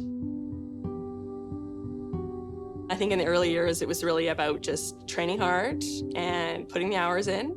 And I think in the later years, it was really more about identifying that quality matters and what quality training do we need. And so that's obviously not just in the gym, but that's very holistic. In terms of a one-on-one discussion, it's just really difficult to have that in a team environment sometimes. I mean, first of all, we train as a team and we travel together and we room together and we're friends, but you're also still competing against one another. And it's a high-stress environment. As much as you might want someone to be able to have the capacity to listen to you, or that whatever space, people in these environments don't always have that capacity. When I sought out support for my mental health challenges, especially depression, I definitely suffered from that for, I'd say, a large part of my skating career. That was something that wasn't always strangely accepted, or it was questioned by different members of the team, and that was really frustrating. There was just so much stigma still hanging off of it. And I think that people thought that it was something that was taking away from my performance or taking away from my commitment to the team, rather than it just being actually a critical part of being a healthy person and being able to show up every day the best that I could. Whereas when I didn't have the help and I was struggling, I couldn't show up sometimes. Like you can't get out of bed. Like I remember calling my coach at like 7 a.m. being like, I haven't slept tonight. And she'd be like, okay, just go to sleep as long as you can and then call me when you wake up and we'll make a training program for when you're up. Like, so there were some people who were really great and supportive. In 2014, Olympic champion Clara Hughes rode her bike 11,000 kilometers across Canada to promote mental health awareness. Christine Nesbitt joined her friend and former teammate at a stop in Winnipeg, Manitoba. Claire and I had like started to build a pretty strong friendship leading into the 2010 games as I was kind of like really coming on the scene, and she had been there for such a long time, and she just reached out to me to be supportive, and she became kind of also a mentor. And so she became quite aware of the struggles I was having after the 2010 games. But it wasn't anything that I publicly spoke about because, again, I didn't feel comfortable. It's something that I still struggle with sharing because I also am more of an introverted person anyways. And Clara invited me to join her for that one day for the Bell Let's Talk campaign when she cycled across Canada. It was just like a natural opportunity for me to share and for me to not only share my experiences with everyone else, but I think also like she knew it would be kind of like a platform that was safe for me to do it on and for me to make that step forward for myself and start to move past some of the challenges that I'd faced with my mental health in sport. And so this was one of the first times you ever publicly spoke about it? I think it was the first time. Wow. Yeah. Did you feel a sense of relief in that, or was it just like scary? It was scary. I'm like kind of tearing up thinking about it. It can be, though, Yeah. to be that vulnerable. But it was like, and this is almost what makes it worse, is like when someone hugs you after, you're like struggling to say something and you finally say it, and you're like, yeah, I did it. And then Clara just kind of, she was next to me and she kind of just gave me this big like side squeeze as I was talking, and I was like, I can keep it together for the moment, but then like, you know, yeah, that was like pretty special in a lot of ways. Yeah. By sharing my story, I also felt that it was supporting her. I felt like it was rewarding in that way too. It was good for my own personal expression, but it was like a way to show my support for her and how much I cared about her and her mental health and the sacrifices she's made and the sacrifice that she was making to travel across the country by bike, to share her story and to shine a spotlight on the good that can happen in a community when these stigmas are addressed. It was something really powerful that she did, and she touched a lot of people. And so if I could help in any way, it was a really great way for me to be able to express myself as much as it was still difficult. There's definitely a culture shift on acceptability to talk about mental health. And it's not just a crazy woman that can't handle her emotions anymore. And how do we look at that? And men are affected just the same way women are. And you have tons of athletes, Christine Nesbitt, that have come forward to talk about their stories and make it a bit more normal and a bit okay. People never associate an Olympic champion with going through. How would you know? There's no way you're going to get treated that way. It's no way this is going to happen to you. How could you be depressed after you win a medal? You know, there's no way you were treated badly. People don't see it, but it exists. I know even to this day, you know, a lot of athletes don't want to feel broken to have to go to sports psych, which is stigma, because that's not what it is. And we need to empower people to want to take control of their mental game. Mental prep is something that you do all the time, and I know in the first few years that I played, it was something I was very concerned about and worried about, thinking going into my first Paralympics that I didn't want to fail just because I couldn't focus. So in the first few years, we had a really super mental trainer that taught me things about focus and things about calming your body that I've used ever since. We're all struggling. We all have our struggles, no matter whether you're in the limelight or up and coming or in school or business or sport. We're all human in that sense. The Paralympians were quite more, not well equipped, but a lot of them have went through becoming disabled or losing the ability of walking or whatever their senses. So they already had to create and to do some development, personal development. Their life changed drastically. So I think in the Paralympics, we are maybe a bit ahead with the mental health aspect, let's say. Maybe more open, more aware that sometimes it hurts, even if we're the best in the world, maybe at home it doesn't go well. I was dealing with some really bad postpartum depression, anxiety. I ended up like needing a lot of support to get through it. And for sure, the pandemic did not help. I had a lot of conversations, you know, for the 2 years after our daughter was born, where my family was saying, like, I think you probably needed more help than you got, and you got through it, and you're okay now, but maybe if you would have sought assistance and support earlier during the postpartum period with my daughter, it would have gone smoother for everybody. I kind of just shoved all the feelings deep down inside and moved on and did the best I could. And I didn't talk a lot about how hard that was. I was doing some broadcasting at the time with CBC Sports and took my daughter to Pyeongchang to watch Jesse race. And so I was doing the coverage in Korea and he was competing, and my mom came to help with my daughter. And it was just, that whole year was just incredibly difficult. And then we had our son, who's our second, and COVID hit shortly after. And, you know, we're supposed to raise our families as part of a community, a village. And we were isolated. Everybody, like globally, was isolated. And you feel like you're on this little island. And if you're already prone to some of these complications that come after having babies, like postpartum depression, anxiety, and then you're also forced to be alone, you can find yourself in a very, very dark, difficult place, and a place that I don't usually find myself. My sister actually slipped a note, a piece of paper to me with a phone number on it, and she said, I think you need to call somebody and talk to them. And Jesse would come home from work early a lot just to make sure I was okay. And I think women, when they're suffering from postpartum anxiety and depression, they're not in a place where they can recognize that they need help. And almost somebody around you has to pick up the phone and make the call for you, and almost force you to seek the help that you need. Because I remember thinking, like, what is wrong with me? I have this wonderful life and these beautiful, healthy kids, and why does this feel so hard?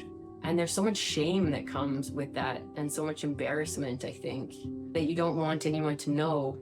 I think I finally just broke. And I was lucky that there were people there to catch me when I fell.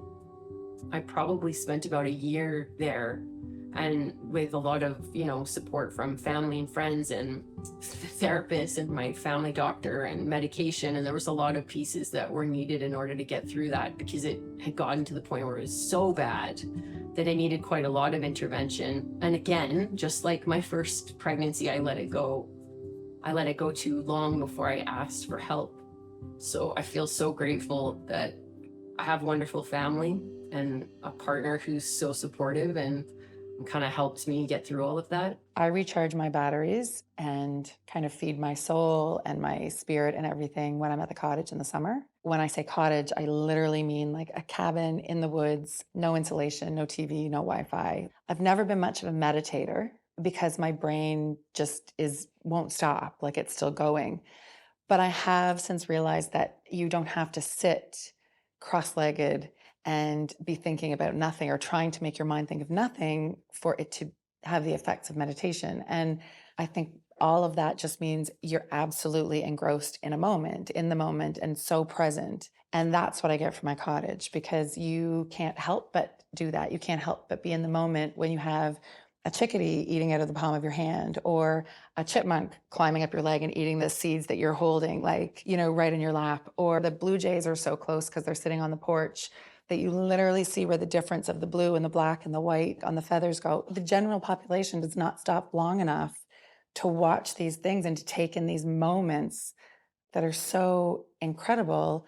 Like, that stuff is disconnected. It's like disconnect to reconnect. I just love that you disconnect from the world in order to reconnect with not only yourself, but you get reminded about your values, the things that are important to you, the things that kind of help you figure out what it is you really want in life, and not just pursuing things because you're being bombarded by the opinions and values and expectations of other people or of society. And so I think stepping away like that has allowed me to better, not perfectly, but better align my choices with what's really important to me. I grew up in a sport that I'm constantly judged. And I started doing that when I was 4 or 5 years old. It was my very first competition. And I never really thought anything of that until I reached the TV side. Once people started filming it for TV, everything got a lot more hyped up. I started reading some articles that were saying I didn't look the typical shape of a female figure skater. because I was taller and I had muscle. I was also told so many times, like, you should see this trainer, you should see this dietitian, you should work more hours, but make sure that you do your recovery. And so much of skating is all about being strong but elegant, and have muscle but be lean, and how getting up into the air will be so much simpler if you just weighed a little bit less. Because the impact coming down from jumps is hard. There's been research done on it, and I've read that it's like 8 times our body weight every time we land a jump.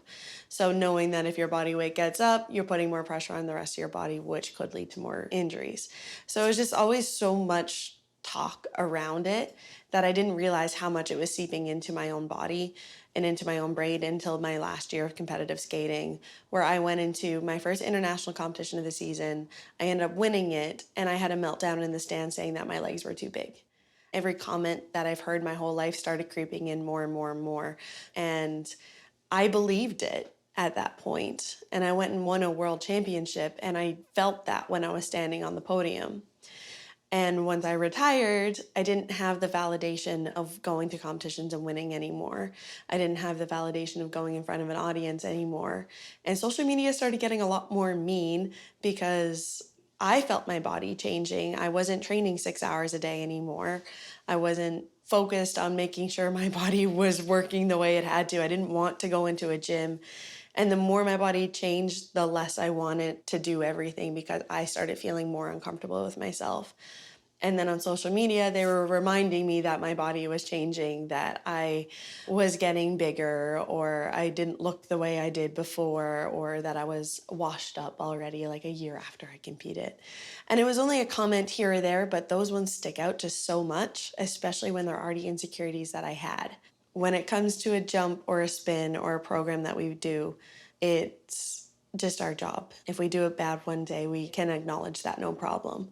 But the minute you start attacking a body, we can't change that easily. Everybody's body is shaped differently. Everybody's body works differently and needs different things to function.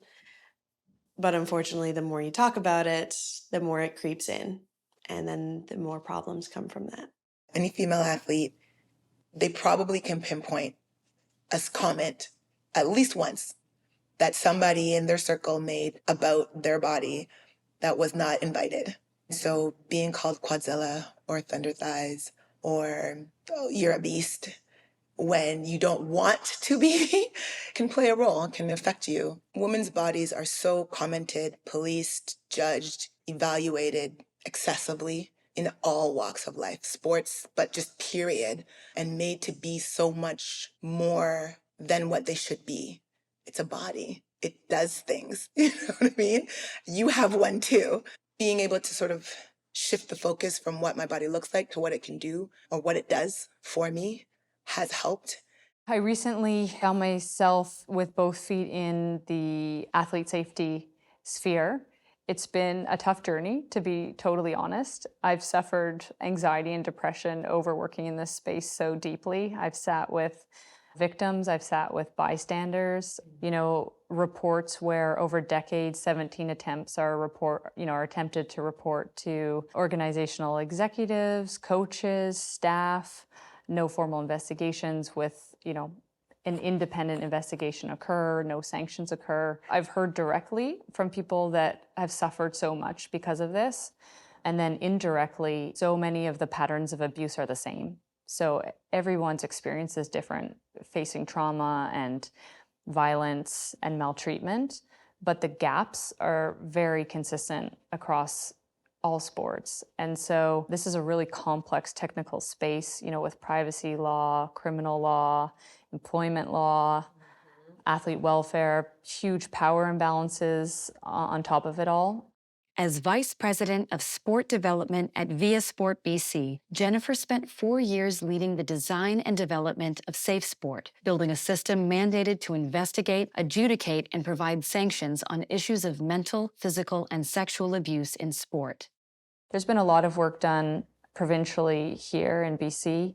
We're really close. Quebec has launched a system, and nationally we're trying to build one, but my concern is that the athletes are still not front and center of these experiences. And of the system we're trying to build. And again, if we can't get those independent mechanisms so they're safe to come forward, so many athletes have lost their careers over making complaints. They never play again, they're never on the starting lineup again. They're re-traumatized through the process. What happened when you're taking a very young age in your sports, like you're taken out of your family, so you end up with a group of adults and you're still a child, and then depending on the group of adults, you could be in a very vulnerable position. I think most of sports system try to protect a little bit more the athletes than it used to be. I think we still have a long way to come. It's not easy to change a system and to change culture, especially it's a very male oriented still, and a little bit sometimes some women that are there, they're muzzle bound, and that's how it goes. So I hope it will continue to have a progress and more freedom of speech. The majority of athletes are children, young adults who are super vulnerable because of those power imbalances. So the only way to solve this is with resources and leadership to build those safe, independent mechanisms for them to report and for people to be sanctioned. Right now, we don't even know, we don't record or track the extent of abuse. There has to be somebody monitoring compliance. So, there's just a conflict of interest. An organization can't run an investigation on themselves and be expected to make all of that transparent or to enact, the policies as it should. So that's why we need a fully independent process, which costs money and resources, and there's no way around it. I mean, if we don't solve the issue of safety, what do we have left? It's critical. And there are a lot of people working on it. There's a lot of energy in this space. And now we need, the final steps to be taken to actually build these structures. Since this interview, the Abuse-Free Sport Program and the Office of the Sport Integrity Commissioner were created to handle complaints independently from national sport organizations. The program is mandatory for national teams, but community and provincial sports do not yet have a safe place to report maltreatment. Athletes are being incredibly courageous talking about some of the things they're facing, eating disorders and depression, anxiety, and these types of things, that it gets easier and easier for people to talk about this stuff and to find answers so that you can continue to pursue your dreams in something that causes a lot of stress and anxiety. Sing a song full of the faith that the dark past has taught us. No, women do not get the same opportunities, viewership, sponsorships, any of the above as our male counterparts. In bobsled specifically, the last 2 years we've been doing monobob on World Cup. This last year we did an entire season, the exact same amount of races as the men and 4-man we had in monobob. We did all 8 races all year, and the women got $0 in prize money and men got 20,000 euros for their 4-men at the end of the year. So we did an entire circuit, including the Olympics. 2 races every single week, just like the men, all 8 races on the exact same tracks at the exact same time. While we're in mono, they're in 4-man, and we got paid $0 prize money for all of that work that we did. And that's currently going on in 2022.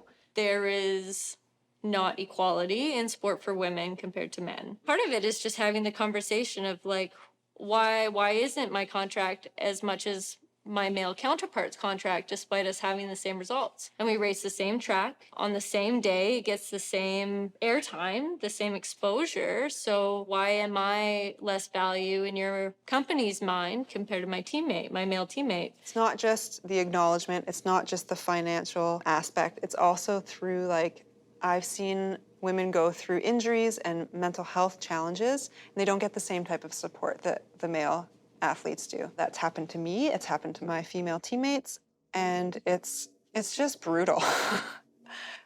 You show up every day and you work your hardest and you are just as professional as anybody else there. It really rocks you, especially when you're already facing challenges of depression or injury and people are telling you it's not really that bad or it's pull yourself together.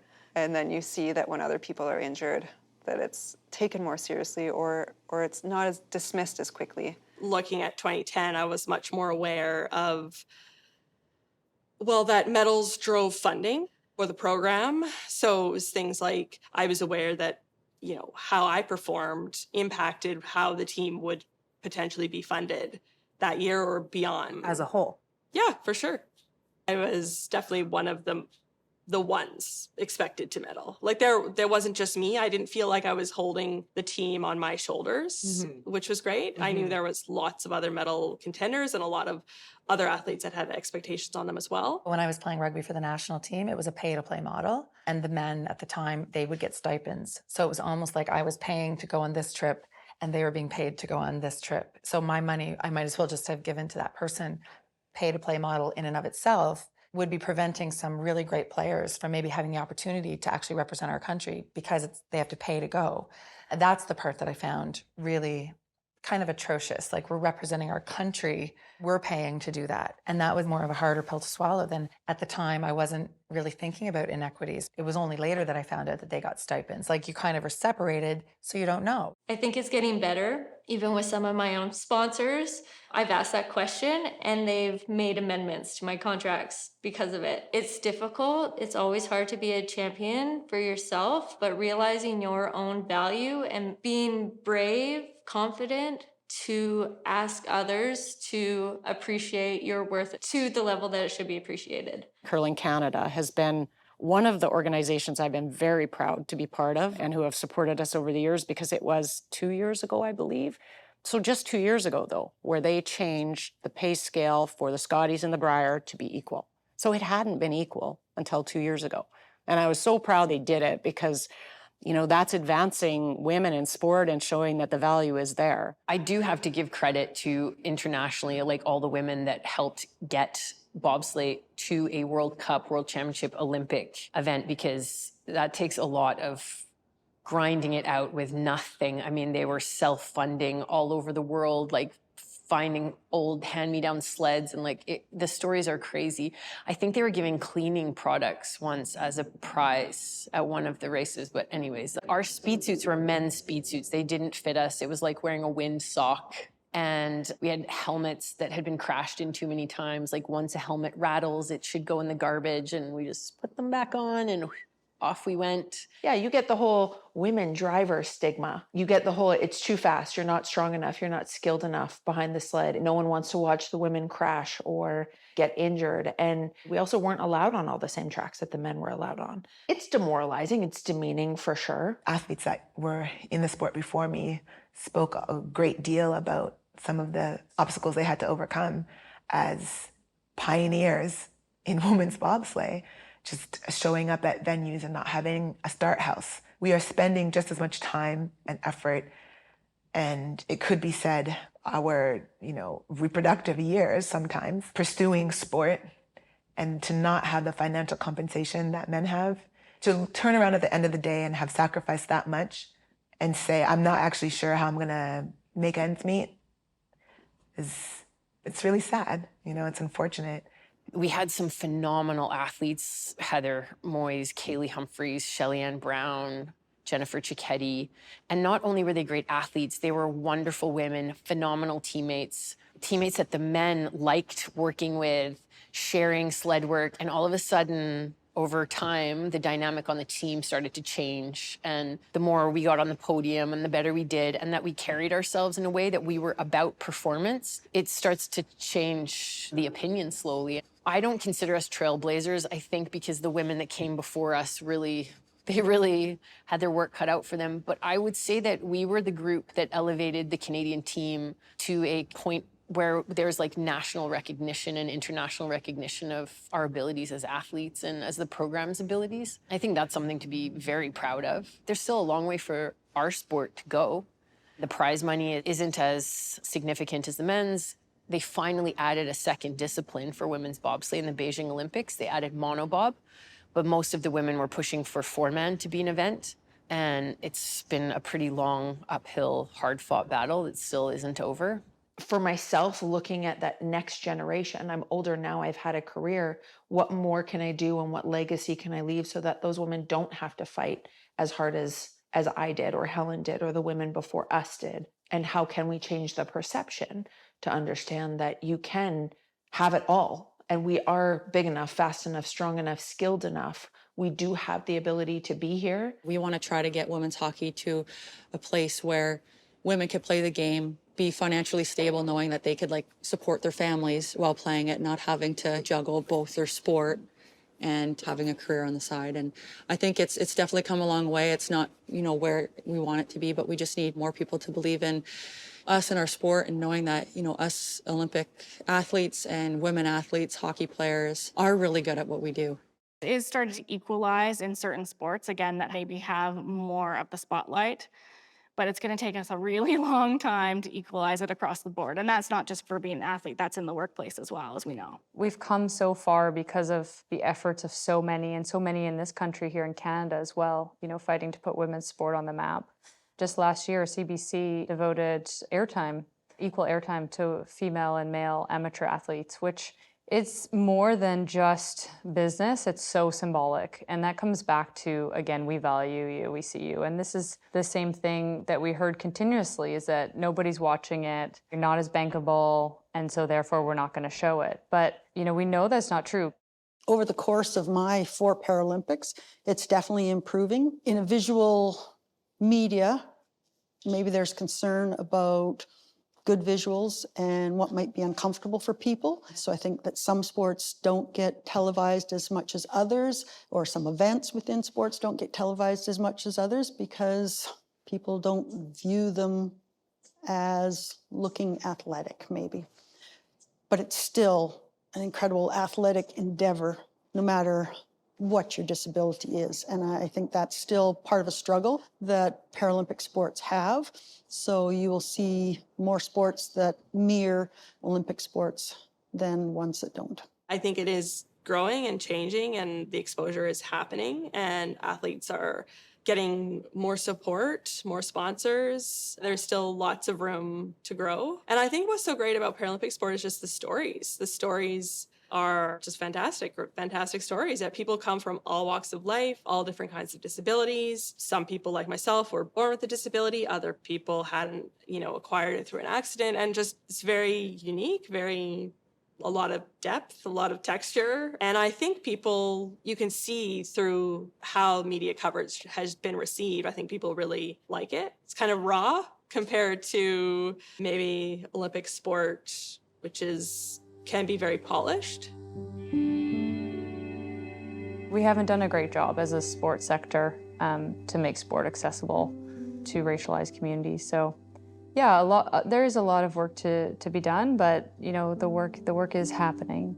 I think a lot of times racism, when it occurs, particularly in Canada, if I'm honest, is just a bit more subtle. It's a bit more supposing that they know something that they don't know.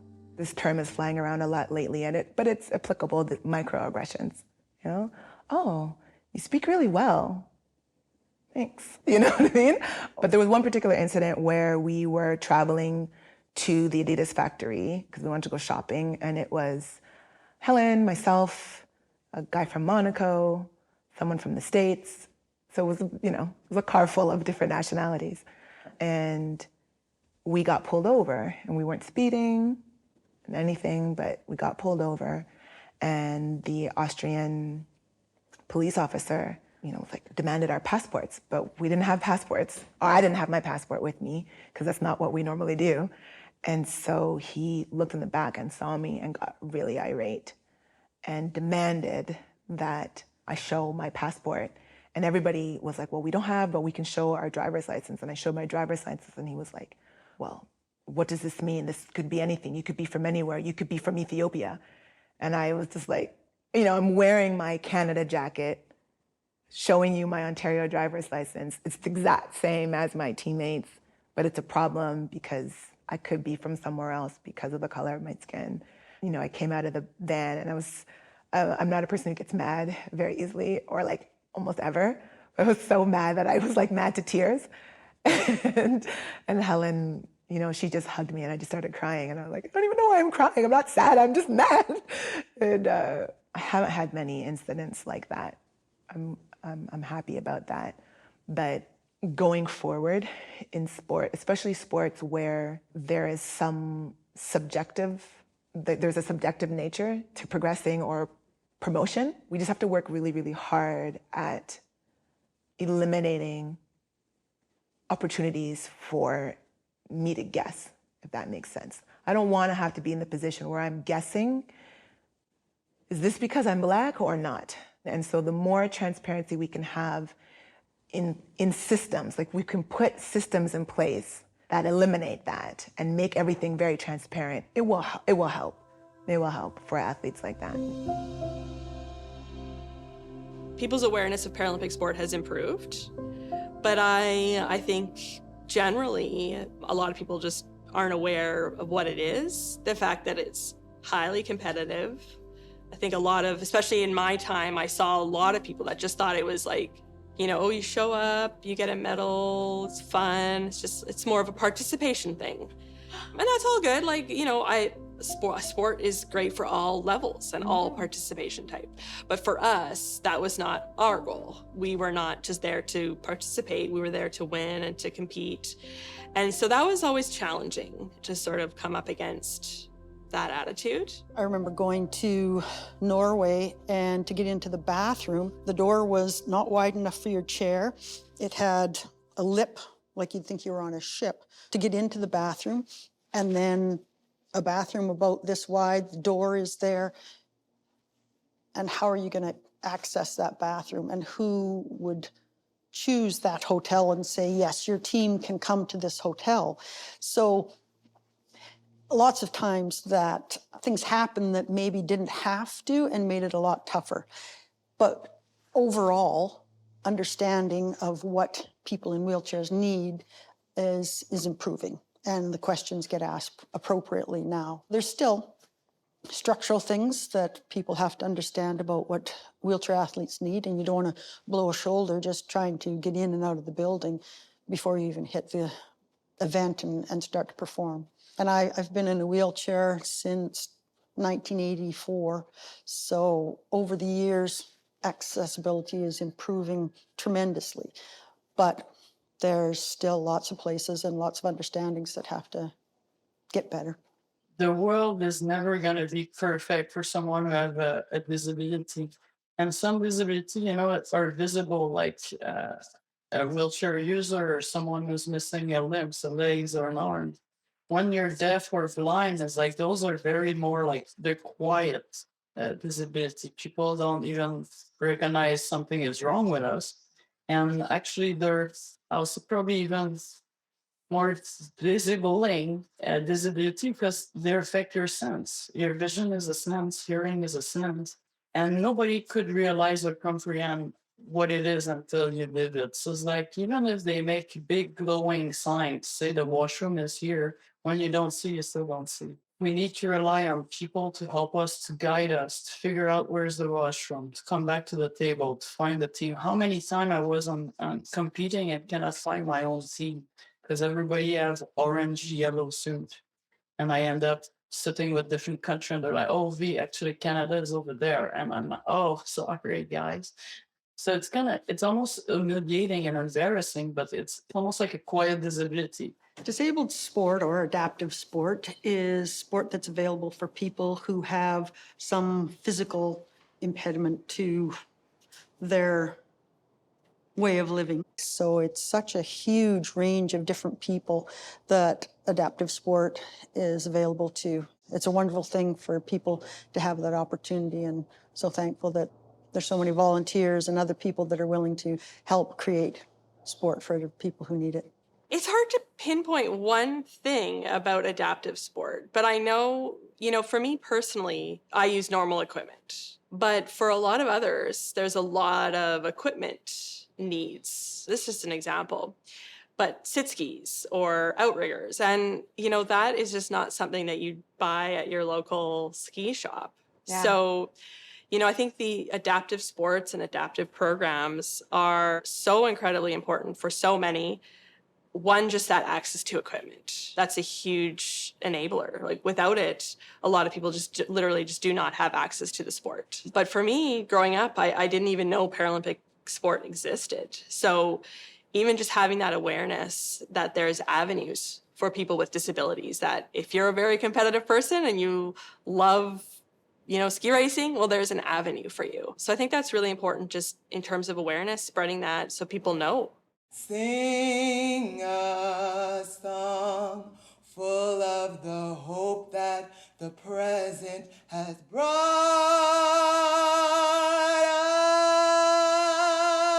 us, facing the rising sun of a new day begun. Let us march on till victory is won.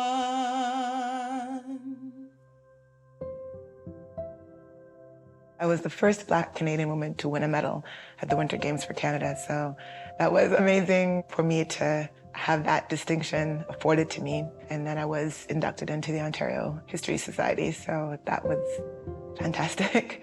I used to think, man, when I'm done sport, maybe I'm just gonna never want to do anything ever again. And just like I've kind of sapped all the desire to be active out of my life. But what I've actually found is the opposite. That experience, I think, has just really ignited the need and like the awareness that I need to stay active. It really is so closely linked with my happiness and with my productivity. So from what I've learned in my personal life from being a professional athlete is daily movement is just like key to my well-being and therefore the well-being of everybody around me, because I can just be there for people and support people better as well. Because of the successes I've had in sports, I fell into the speaking world. After Vancouver, I was asked to speak at a whole bunch of conferences, and it was fun. It was fun to do those speeches initially. And then heading into Sochi, after doing it for so long, I realized that what I was doing was incorporating what I had learned as an occupational therapist in terms of empowering people. But in this way, I was doing it from a stage instead of directly with clients. And I loved it. I loved being able to change people's perspectives on how they were viewing challenges in their lives and obstacles and being able to help them overcome those, whether it's, the assumptions, the personal self-limiting beliefs they have, or whether they were kind of external challenges they were having to overcome in order to achieve the things that were important to them. And I loved it. And so I decided kind of heading into the Sochi Olympics that after those games, that's what I wanted to do full time. I'm now coaching with the team, which is actually really fun because it's some of the athletes that I was racing with, which is neat. Every race or every weekend too, I realize I have this much to learn, which is like there's an incredible amount, but I also realize there's like this much experience that I have as well that's can be super, super helpful. Because it was really hard mentally as well to go in so green as a coach. And we had really good European coaches that I loved, and I know all the athletes loved them too. And I just didn't want to be subpar to what was in place. So I put a lot of pressure on myself to sort of live up to the legacy of the coaching program in Canadian snowboardcross. And it took me a long time to realize I can't just do what they did and have the same formula to coach as well as they did. So I'm slowly using my experience and then learning all these different techniques to help build up my own style of coaching. The skills that I've learned, the relationships that I've built with other women, with men within our programs, my confidence, my ability to go through hard things and come out on the other side, or to learn something new, regardless if I was going to be successful and or fail at it, both of which I've done. But I call them invisible tools. The invisible tools I get to fill my little tool belt with skills or traits or stuff that I've learned, relationships that I've had, places I've gone and seen and done. Sports has provided me all these opportunities, and it's helped me grow internally. And I wish that more women could experience that. Le sport, pour moi, c'est énormément d'accomplissement, mais des amitiés, des voyages, des expériences de vie incroyables. Je pense pour les jeunes femmes, en général, c'est une façon de rester à l'école, d'être éduquées, d'avoir un meilleur futur, de prendre des meilleurs choix dans la vie.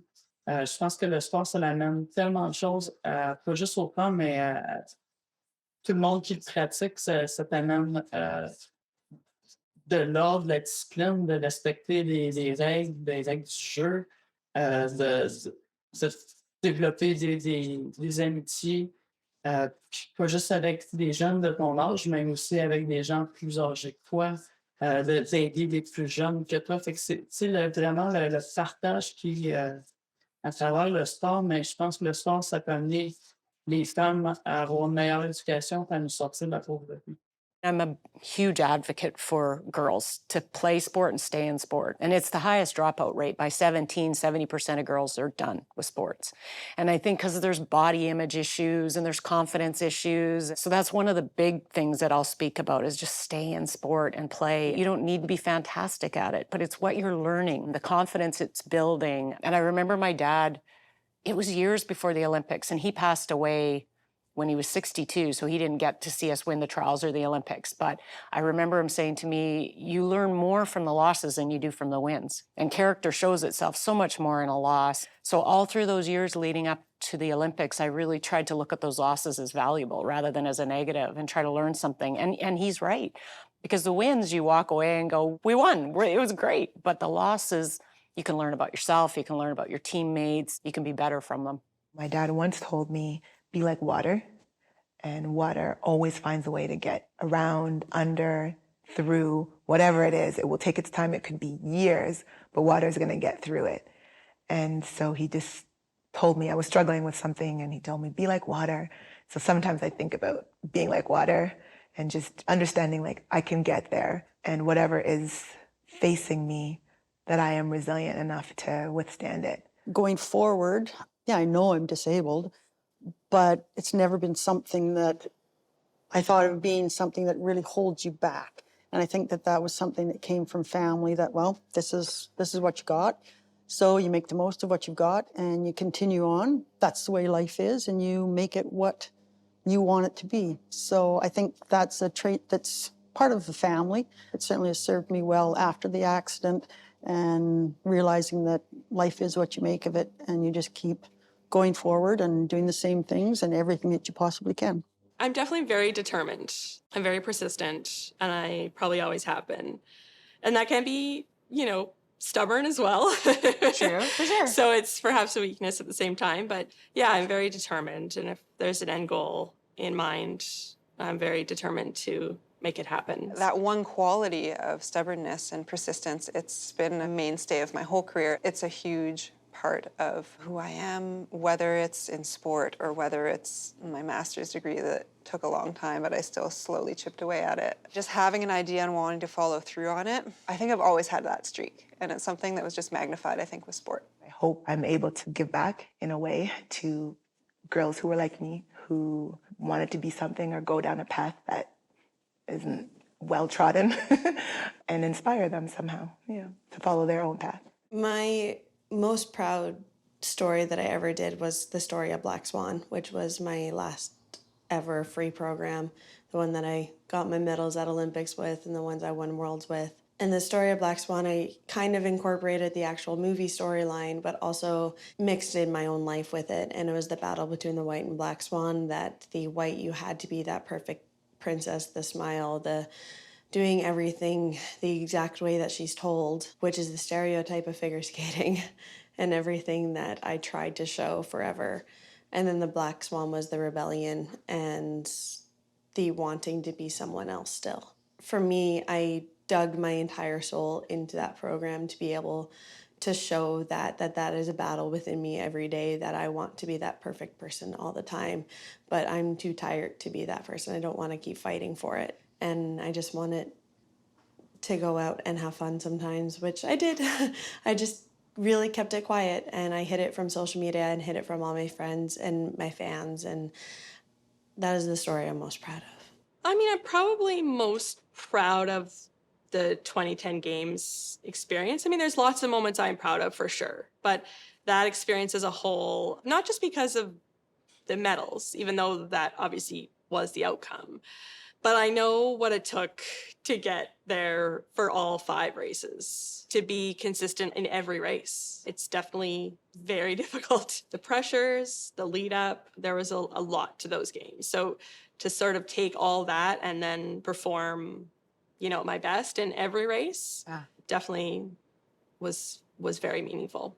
I really hope that I'm seen as somebody who's like grateful and gracious, but who's also like fierce. There's a strong legacy of Canadian in both cross disciplines and snowboarding disciplines in general. Like when we're on the world stage, Canada's contenders, you know, like if I look at ski cross, we have Ashley and then Maëlle and Kelsey. Like all the Olympic winners in the female race were Canadian. I love that. I think that's awesome. So Well answered. very proud of that. I've had two passions in my life, and it's been hockey and policing.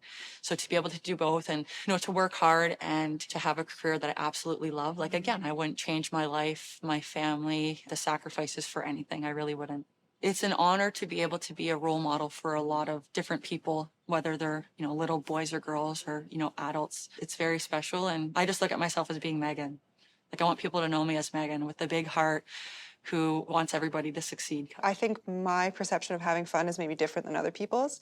Like in my sport, I don't know if people would consider that I was having fun because I looked really serious a lot of the time. There's a lot of times in your life where you have to be serious, and it's like, okay, be serious for those moments, but when you have a chance to actually not be serious and not take yourself too seriously, I think that's what I'm really enjoying, are those little moments in life. Even during COVID, getting out and going for walks with people and going on bike rides with people. I get all excited about being on my bike, so I'll go climb a hill really fast, just a little one. And then I'm just like laughing, and they're laughing at me, and you know, they just let me do my thing, and then they're just like, oh, Christine. You know, and it's just people who appreciate that intensity and that excitement is just part of who I am. There was one point where I was in the gate at the test event for Sochi, so it would have been the year before Sochi. There was a young Italian girl with like two cute little pigtails coming out of her helmet. She was like, hey, Maëlle, are you 34? And I said, yeah. She's like, no way, so you are double my age. And it's so awesome. First of all, it's so cool that like there's that much of an age range. Totally. That's able to like stand like side by side in a gate. And maybe she did it as a tactic because she blew the doors off of me, but I didn't feel like it was. I felt like it was like this like super innocent question coming from this young girl. Anyways, ideally I would never have to retire, but I knew like I did all the training in the off season leading up to that winter, and I was in South America, and I just finished a huge block in the gym that summer, and I went down on snow, and I knew I couldn't ride the way I wanted to ride at the level I wanted to ride. Pretty amazing. I remember calling my mom to say, Mom, I've just been invited to a reception with the Queen. And I don't actually remember what she said, but 2 nights later, she calls me back and she goes, Jen, I just had this dream. And she's like, you were at a round table and you were seated with the Queen. She's like, where are you sitting in this event? And I was like, I don't know, the back corner? Like, what do you think, Mom? Come on. And then sure enough, myself, Tessa Virtue and Scott Moore were seated at a round table with the Queen for dinner. She was very playful and fun and accessible. She was totally joking it up for us 3 athletes. So Lindsay, what was it like for you transitioning from sport to real world, I guess? Yeah, that's exactly what I call it. You can see part of the plan was here with Charlie, and it looks like you might have made the same plan. I needed my comfort animal. And obviously we live in the best place on earth, so living in Whistler with Charlie made my transition a lot easier to, I guess, how you call it, real world. Yeah. And what about for you? I think right from sport, I went to school, so I had a plan post-retirement there. Yeah. And I just immersed myself in it, but then I finished school, and I think that's when I kind of experienced that phase where it's like, hey, what am I doing with my life? Yeah, I know. I experienced that as well. Once I had gotten Charlie, then I needed to get a job and feed the dog. Yeah. Not living out a suitcase every 2 weeks. You always have to continue to progress forward. Just because you did something great doesn't mean that you can, you know, hang up your skates for the rest of your life. Anybody that's an athlete is determined. They are okay with failure. They're able to deal with change. They can pivot from anything.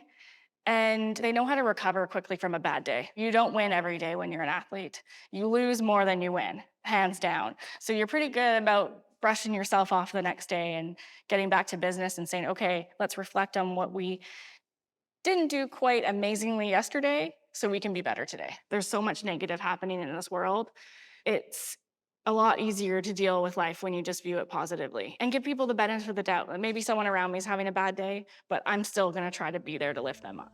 So I started a new career as a firefighter with the city, and it's been really wonderful, and it feels so good to have purpose and do something really rewarding. I think I always knew I wanted to work in the community somehow, and I had mentioned that I feel like being an elite athlete is a very selfish endeavor. And some of my teammates too, Shelley-Ann was very much like this as well, talked about having this burning desire to like give back because so many people gave to you for you to do this thing, this crazy dream.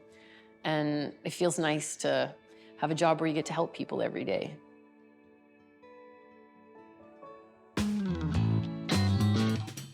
A member of the Canadian women's national hockey team since 2004, Meghan Agosta has competed in 4 Olympics. She has a thriving career as a police constable with the Vancouver Police Department and runs a high-performance hockey camp for kids. Meghan lives in Metro Vancouver, British Columbia, with her husband Jason, their daughter Chance, son Rylan, stepsons Jaden and Jackson, and their dog Rocky. Cheryl Bernard is currently the president and CEO of Canada's Sports Hall of Fame. An author and guest sports analyst for TSN, Cheryl is a Goodwill ambassador and is actively involved in the Special Olympics and with the Tim Hortons Foundation camps. She lives in Calgary, Alberta, with her husband Terry and their beloved COVID rescue dog, Ted. Shelley-Ann Brown is an elementary school teacher and worship director at her church. She loves reading, writing, singing, and gardening, and also sharing her story at community, school, and corporate events. Shelley-Ann is very close to her family and dedicated to her Christian faith. She lives in Oshawa, Ontario. Lindsay DeBou currently works for the resort municipality of Whistler as a manager of protection services. As Viviane Forest's ski guide, Lindsay won 1 gold, 1 bronze, and 3 silver medals at the Vancouver 2010 Paralympics. She retired from competitive sport in 2010. Lindsay lives with her husband Casey and golden retriever Charlie near Whistler, British Columbia. Viviane Forest suffers from many sports-related injuries, limiting her ability to work and travel. The first Canadian to win gold medals at Summer and Winter Paralympic Games, Viviane still plays blind hockey with the National League, speaks at corporate and school events, and coaches young athletes. She loves cooking, cycling, music, and painting. Viviane lives in Edmonton, Alberta with her partner Carrie and their dog Mocha. Ina Forrest continues competitive wheelchair curling with the national and Paralympic teams. Inducted into the Canadian Curling Hall of Fame, she has won 2 gold and 2 bronze Paralympic medals, as well as 3 gold and 2 silver medals at World Championships. The proud parents of Ebony, Marlon, and Connor, Ina and her husband Curtis live on a farm near Armstrong, British Columbia, where they run a property management business. Jennifer Heil earned her Master of Science in Management from Stanford University and is currently a women's health tech startup founder and CEO. A staunch promoter of an athlete-focused sports system, Jennifer is a founder of B210, which has raised more than $35 million to support Canadian amateur athletes. Jennifer splits her time between San Francisco, California, and North Vancouver, British Columbia, with her husband Dominic and their 2 sons. In 2023, Kaillie Humphries surpassed winning 100 career medals. The 4-time Canadian Olympian became the first woman to pilot a mixed-gender 4-man bobsled team in 2014. She remains a staunch advocate for women to have a 4-man event on the bobsleigh circuit. Kaillie continues competing as a member of Team USA. She lives in San Diego, California, with her husband Travis and their dog Duchess. Heather Moyse is an author, motivational speaker, and transformational coach, helping people around the world discover their true potential and lead more fulfilling lives. Inducted into the Canadian and World Rugby Halls of Fame, the 4-time Olympian travels extensively and has developed a passion for home design and renovations. Heather is extremely close with her family, believes in paying it forward, and currently lives in Prince Edward Island. Christine Nesbitt earned a master's degree in urban planning and is now an urban planner at the City of Vancouver. She retired from competitive speed skating in 2015 with 2 Olympic medals, 8 World Championship titles, more than 80 World Cup medals, and setting 2 world records. Christine loves languages, art, music, sewing, and gardening, and remains physically active hiking, running, and cycling. She lives in Vancouver, British Columbia. Kaetlyn Osmond is currently attending the University of Alberta, majoring in media studies. One of Canada's most decorated figure skaters, Kaetlyn has won gold, silver, and bronze Olympic medals and gold and silver at World Championships. Retiring from competitive skating in 2019, she received the Order of Newfoundland and Labrador. She has toured with Stars on Ice, conducts skating commentary for Skate Canada, and coaches at the Ice Palace FSC. Kaetlyn lives with her 3 dogs in Edmonton, Alberta. Maëlle Ricker works as a head coach of the national snowboardcross team at Canada Snowboard. Having won numerous world championships, World X Games, Olympic gold, and 2 Crystal Globes, chronic injuries led to her retirement in 2015. She is inducted into the BC Sports Hall of Fame and the North Shore Sports Hall of Fame. Maëlle lives with her partner Eric and their daughter Tosca near Pemberton, British Columbia. Kelsey Serwa is a student in the UBC Master of Physical Therapy program, graduating in November 2023. An Olympic gold and silver medalist, Kelsey won 8 World Cup victories with 20 podium finishes, a World Championship gold medal, and 2 gold and 1 bronze Winter X Games medals. In 2014, she founded the Kelsey Scholarship Fund to support high school graduates in their pursuit of excellence in sport and academics. Kelsey lives in Whistler, British Columbia with her husband Stan and their sheepadoodle, Baloo. Helen Upperton is a full-time firefighter with the Calgary Fire Department and a guest sports commentator with CBC. In 2020, Helen won a Canadian Screen Award for Best Sports Analyst. And in May 2023, she was inducted into the Alberta Sports Hall of Fame. After a successful 11-year bobsledding career, she announced her retirement from competitive sport in 2012. Helen lives in Calgary, Alberta with her husband Jesse Lumsden, a former CFL running back and Olympic bobsledder, and their children Florence and Rowan. Lauren Woolstencroft works as an electrical engineer. With 10 Paralympic medals under her belt, including 8 gold, Lauren announced her retirement from ski racing in June 2010. She's inducted into several sports halls of fame and worked as a CBC sports analyst during the 2014 and 2018 Winter Paralympics. She was awarded the Queen Elizabeth II Diamond Jubilee Medal in 2012. Lauren lives in Squamish, British Columbia with her husband Derek and their son Max. Hey, ooh, what you gonna do about it, baby? Ooh, what you gonna do now? Come on, take your shot. Ooh, what you gonna do about it, baby? You want it, you live it, you love it, you got to give it everything you got.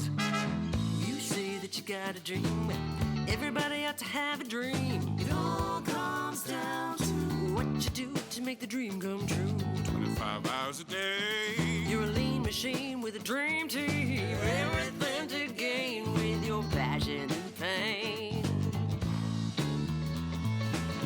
I believe you can talk that talk. I believe you can walk that walk. You take a hard knock, you hit a roadblock. You can be the water running round that rock. Ooh, what you gonna do about it, baby? Ooh, hey, what you gonna do now? Come on, take your shot. Ooh, what you gonna do about it, baby? You want it, you live it, you love it, you got to give it everything you got. You know that you got the stuff, and if you want it bad enough, stumble, you'll get up again. Sometimes you've got to lose to win. Out of my way, out of my way. Get up and show you got to get up and go. 25 hours a day. Okay. And you don't stop until you reach the top. I believe you can talk that talk. I believe you can walk that walk.